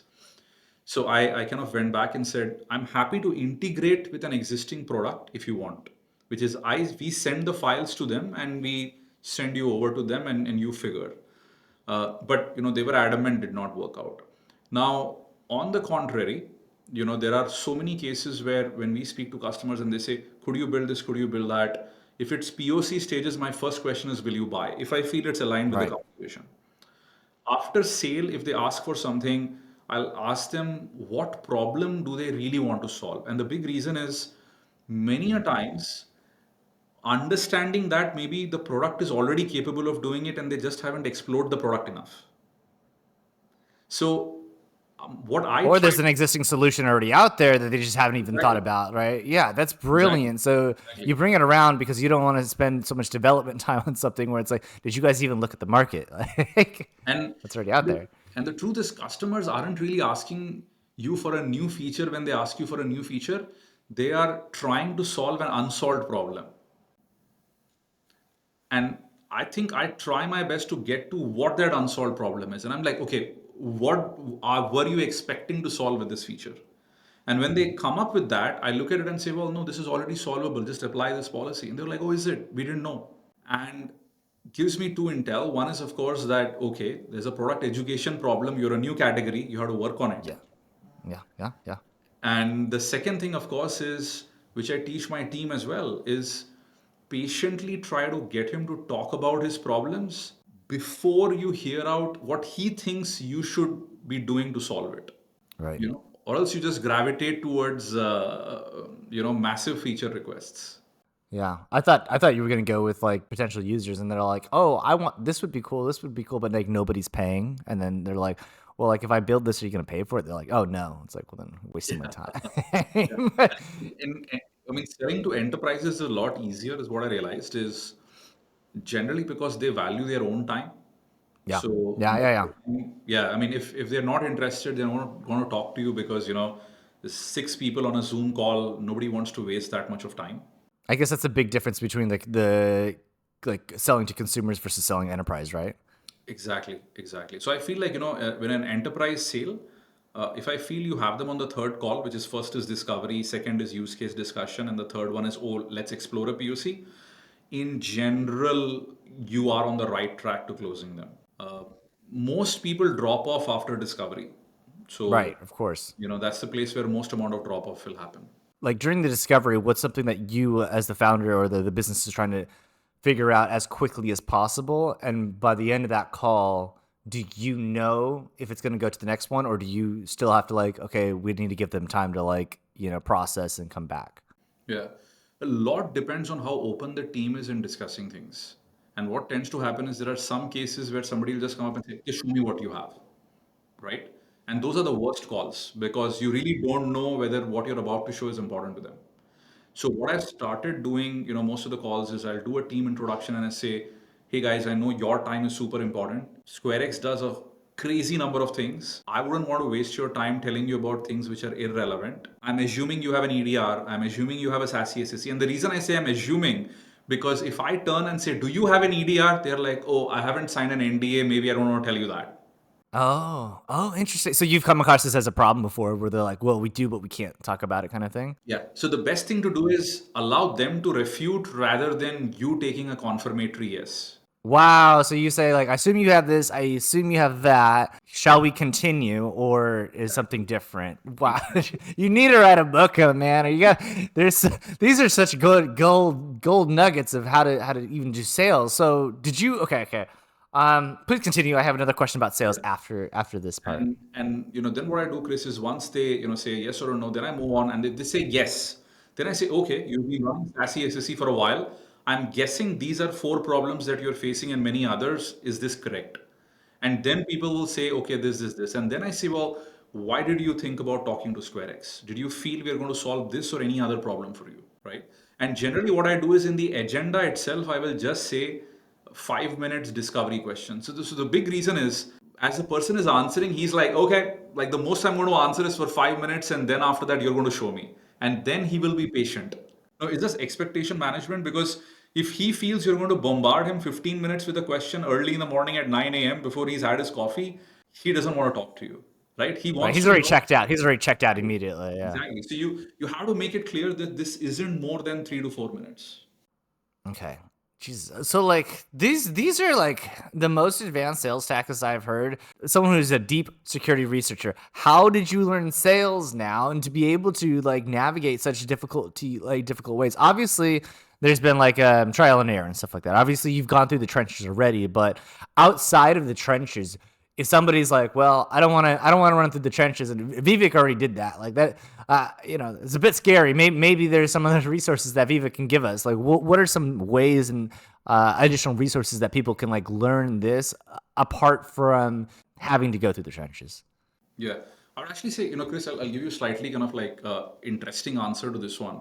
I think the first thing is very quickly to understand what is your personality, what is your energy on the call, and what role do you want to play. And what mean by that is, uh, you always need to get a sales guy along so that people feel he's the sales guy who's going to bullshit me, while Vivek is the founder who's going to talk to me and ask me good questions. I love this amount of like psychological like development and stuff. This is Preparation. brilliant. Yeah, Correct. this is Correct. yeah. So, because everybody's so used to the sales guy leading a call and not a founder, right? Or somebody who's technical.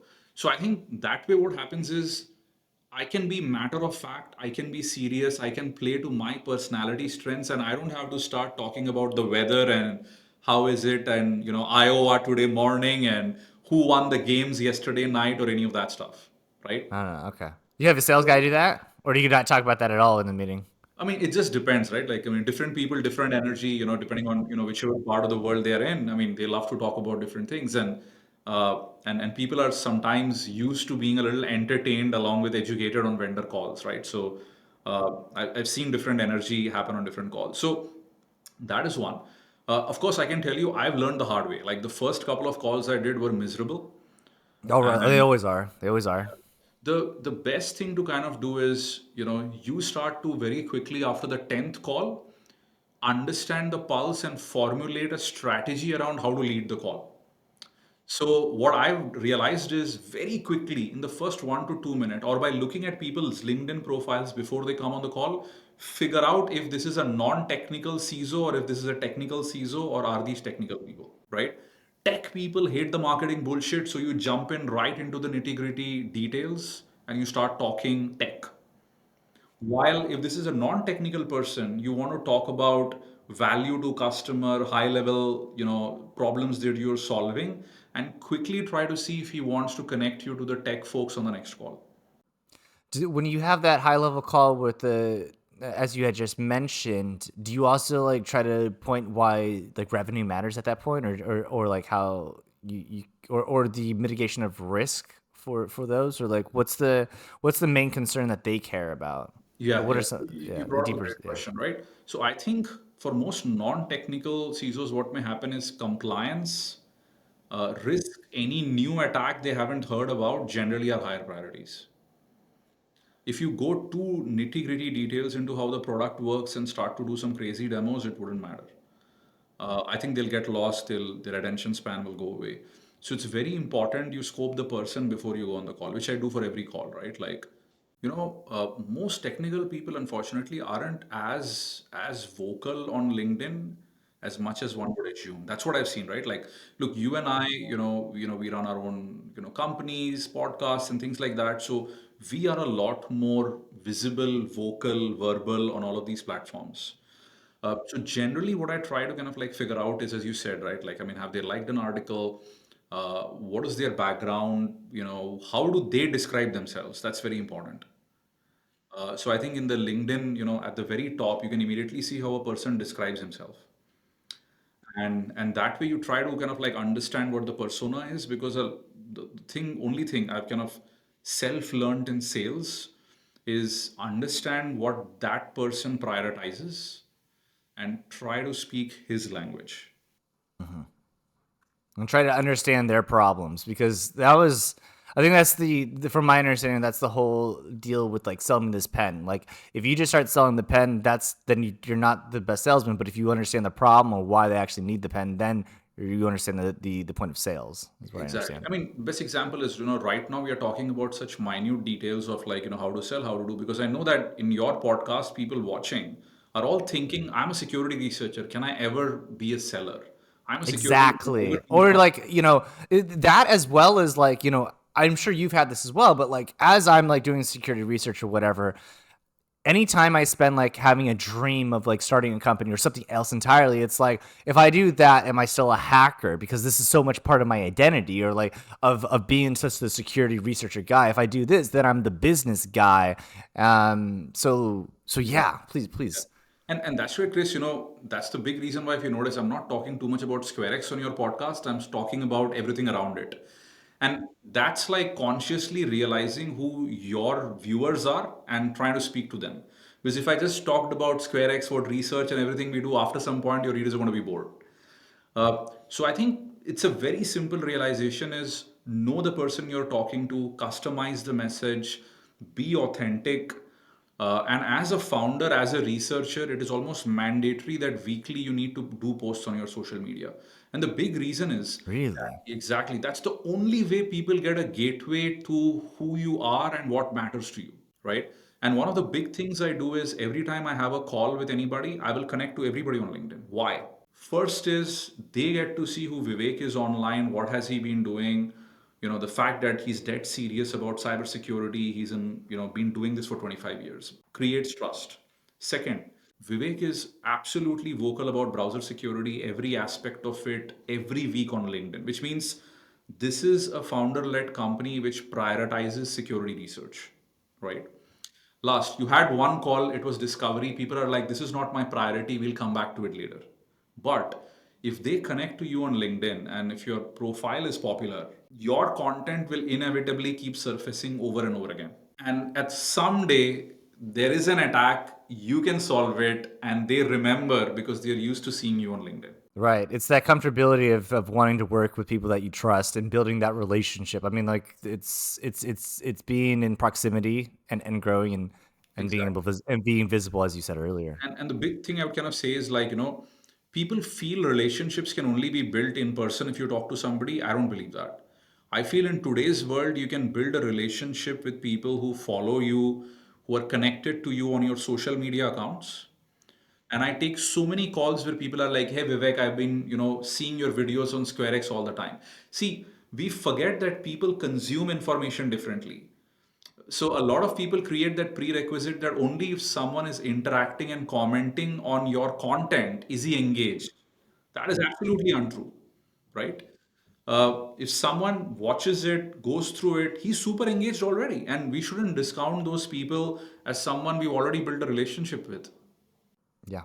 You got those 4 hour, 5 hour Joe Rogan podcast, and it's like Joe's not met that. Like people haven't met. Like people will listen to that and be like, I feel like he's right next to me. He's my brother, kind of like they build this like religious figure around these types of individuals because they've heard so much of their content, right? So even now, like we're creating content right now, and like it could be like a year or two later, even down the road, where people are like, wow, this is great content. It's not immediate. It doesn't have to be immediate, and like they can just absorb it, just like you did with your content that you created, that people came to you and it's like, the least we can do is give you our money because of how much value that you've given us in our lives and our careers.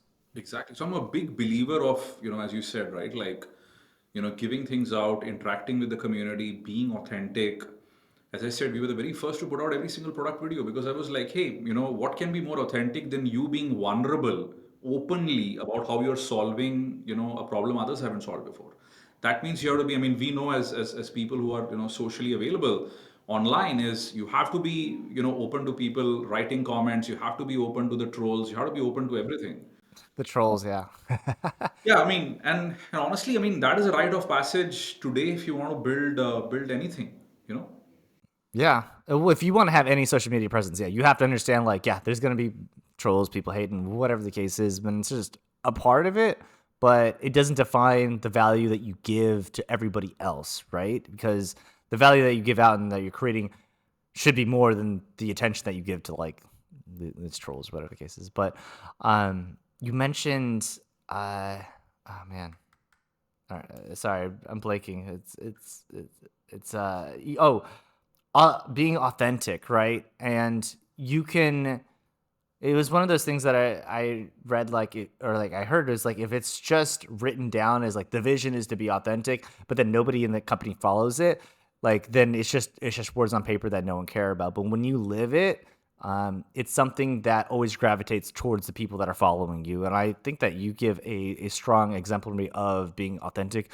As I was doing my research and I'm like looking on YouTube, I'm like, who is this guy? Like all these videos from like, 10 years ago, 12 years ago of you speaking and the way that you're speaking and how you are towards the more recent videos and podcasts that you've been on in the past year talking about your product and company and stuff like that. It's the same level of like enthusiasm as well as a love for the community that you can really expend. So, uh, when you say authentic, when somebody says like, being authentic, sometimes you always wonder like, is this person authentic, because they're saying it. It's kind of like one of those things. It's like, oh, do we trust like trusty Chris? It's like, or like, if their name has trust in the beginning of it, you're always like, okay, they must be trustworthy. But it's also kind of like, do they, sometimes it's the exact opposite, right? So but for you, it's definitely like you can tell from your track record as well as the things that you've done and the way that you approach everything from your business to everything else that it's there. And one thing we hadn't even talked about that I had picked up was like you started a comic book series because of your son and that you wanted to get him more into it, right? Would you like to share some more information about that? Yeah. So I think, I mean, as I said, I have this habit of challenging myself on things I haven't done. I mean, again, it's the whole security research thing, which kind of manifests itself in other aspects of life. And that is really where I said, hey, I've never done any creative work. And when I say creative, I mean the traditional sense, right? Security research is creative work.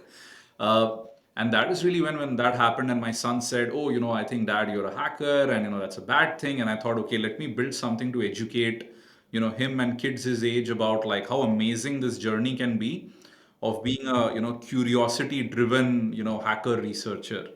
So I put out the very first edition. Now actually we have five. I'm going to put those out later in this year.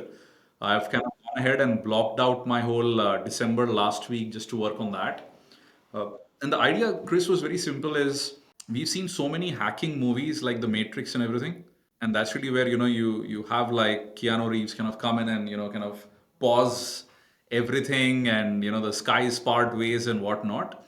Yeah. And that's really where I feel, yeah. I mean, that is a lot of young children's introduction into hacking, and they almost feel like it is magical rather than scientific, right? And that is really where the attempt with this comic book was, can you realistically portray how hacks are happening without making it too granular so that, people new to it don't get, overly sucked in and don't really realize what's going on. But I kept it at a reasonable level, but still there was enough, kind of like meaty chunks in there to learn. And it was a pretty big success. I think we gave out a lot of free comics. I think we gave out like 40,000 free comics across different conferences, and dozens, if not actually, close to 100 plus people have written to me with suggestions and whatnot. Definitely, I'm hoping I can carve out a little bit more time so that I can finish the whole series. But this is like a passion project. Absolutely enjoyed every minute of it. And yeah, I mean, like sometimes we all love doing things which aren't really work, but yeah, this was one of them. That's beautiful. I always have difficulties like trying to carve out creativity time because I'm always like, oh, I could be learning. I could be, I could be doing something else that's like like more productive. So maybe have you also felt this way? Like, I don't know if it's just kind of just me or like other types of researchers where it's like even just playing the piano, it's like, this is fun, but it's like, yeah, but maybe I should be like studying or reading a security blog or something like that. Yeah, actually, you brought up a good point, right? Uh, and this is just my thesis, and this completely off for someone else. So take it with a kind of like a grain of salt or a bag of salt. Uh, my perspective is in different phases of your life, I think the importance of certain things is much higher.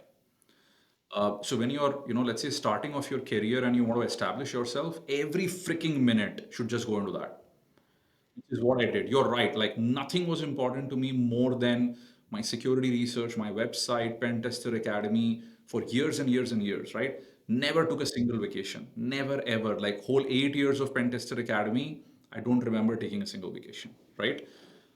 because all I wanted was, as a first generation entrepreneur, just wanted that success so badly, right?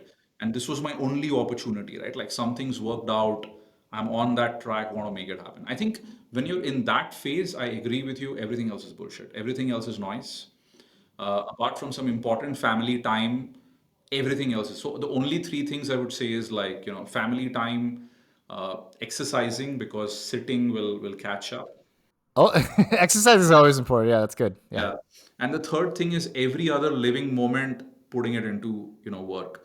Now, as you kind of go into different phases of life, things, works out and all of that, then I think it's important to diversify your interest pool a little bit. Is simply because, look, I mean, end of the day, life is finite. You want to kind of like make sure that you tried everything that you desire. And I think I'm in that phase, right? Like I'm now 44 years old. I'm in that like rough midlife phase where I'm like, okay, I wouldn't say there is a countdown timer, but at the very same time, I also look at it and say, you know what, like there are many things that I haven't done, I haven't tried. I want to keep aside some time just to do that. So now, over the weekends, as an example, I will at least spend 70% of my weekends just with my family, making sure that hey, that is time well spent, and not because they need it, is because I also enjoy it. There's very big difference. You can do something as a duty and a responsibility, or you can do something because you truly want it yourself. And I think people on the other side can see the difference, can they feel the difference, right? So I feel I enjoy that now. I really relish that. During the weekdays, it's pretty heavy duty, probably don't get as much time.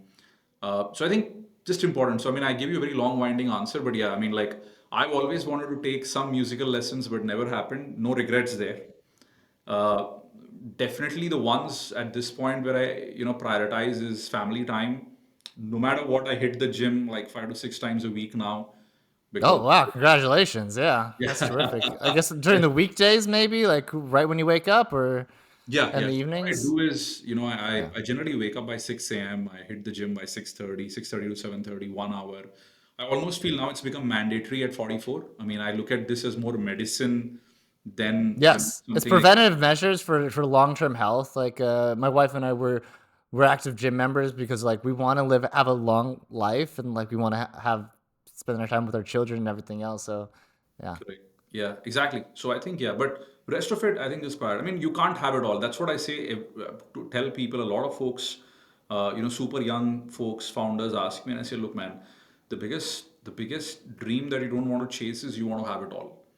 At some phases, you'll probably have to sacrifice some things. There's nothing much you can do about it. Make sure it's a sacrifice you can live with, and make sure the sacrifice is well worth it.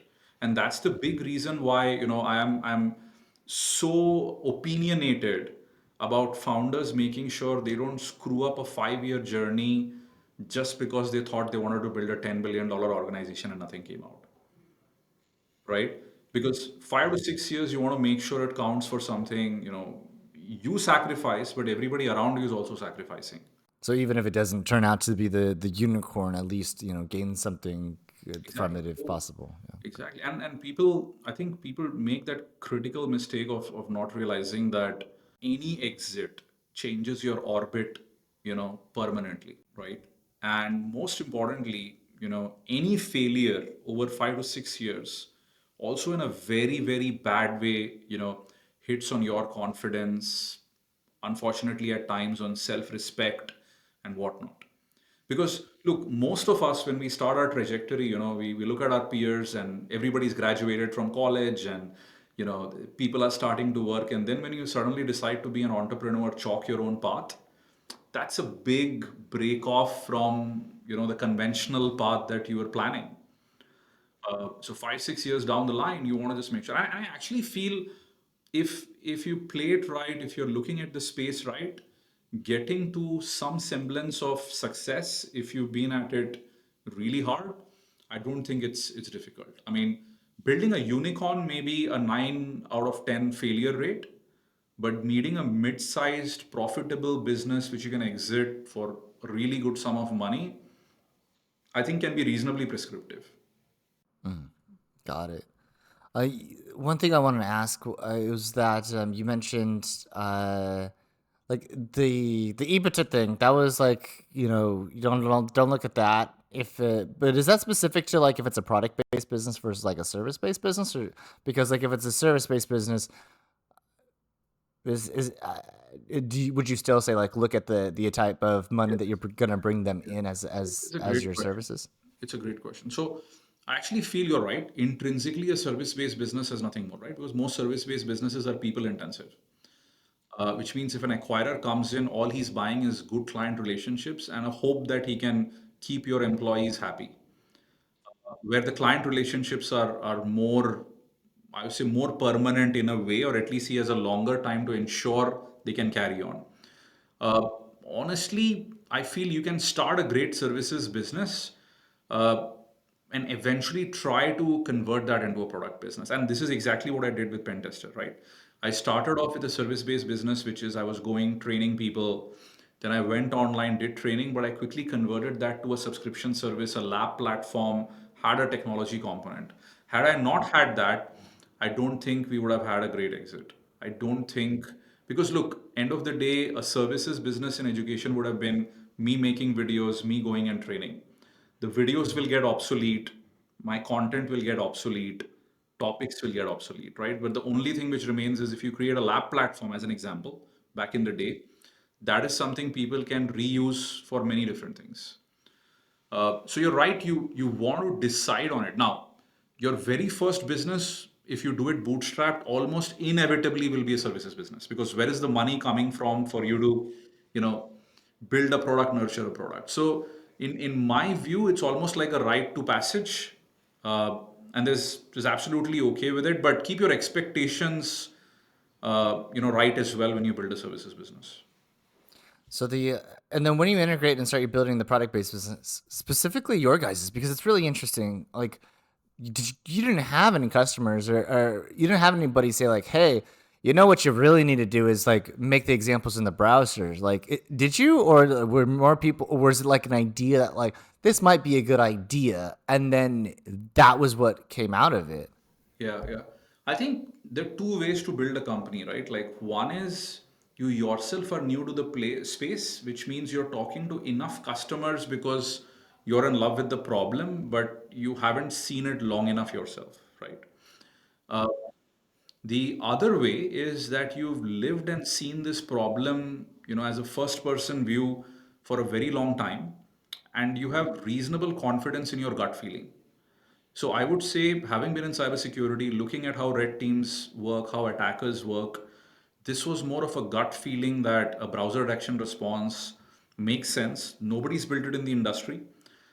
There's this category called enterprise browsers, but they are primarily talking about private app access, access control, and all of that. Very little to do with attack detection.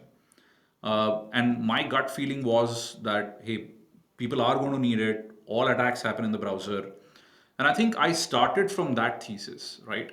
Now, where did the market correct me? When I started talking to customers, I quickly realized that people don't have the level of nuanced understanding, or very few CISOs have the level of nuanced understanding of client side web attacks as much as me and the team does.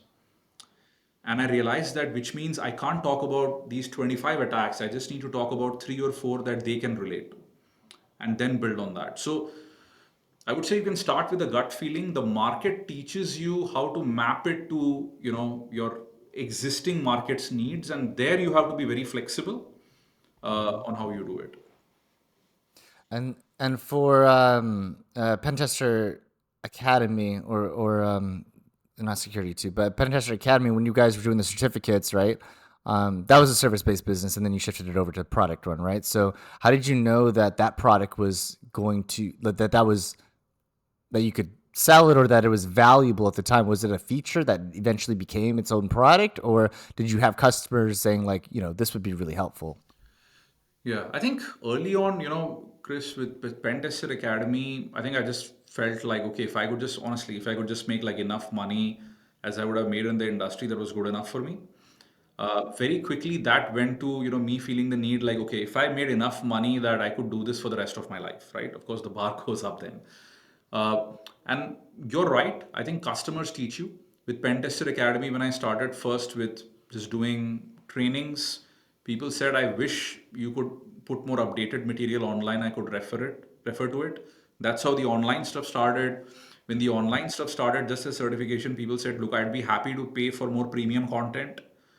Once that happened, people said, oh, you know what, like we are seeing other people put up some labs. Could you build like even more detailed labs? Back in those days, I think eLearn Security, Offensive Security, all of these guys, had some VM based labs. And I had a very different view on it. I wanted to use containers and, run everything through the browser and all of that. So I felt like that was a very big wake up call. I still remember I told my team that in the next 6 months, if we don't build labs, I don't think the company will exist. Is simply because people needed more hands on content. And that's how I made that transition. So yeah, I mean, like you just have to listen to what customers are saying, and try to delight them as much as possible. And I think like things slowly start to come. And most importantly, you have to be patient. Nothing happens overnight. Right. Thank you so much for being a guest on our show, Vivek. It's been a tremendous insights that you've been able to present to us and give to us. Thank you so much. We're going to take all of these things and share them with the audience. So is there anything else that you'd like to share about, your company, your product, and where you guys are going? Yeah, I mean, I think, for anything you want to know about the company and product, sqrx.com, we post videos, blogs, and whatnot. And of course, you can follow me on like LinkedIn and Twitter. So, yeah. Excellent. We'll include all of that in the description below. So thank you so much for your time, Vivek. It's been a pleasure having you on our causes.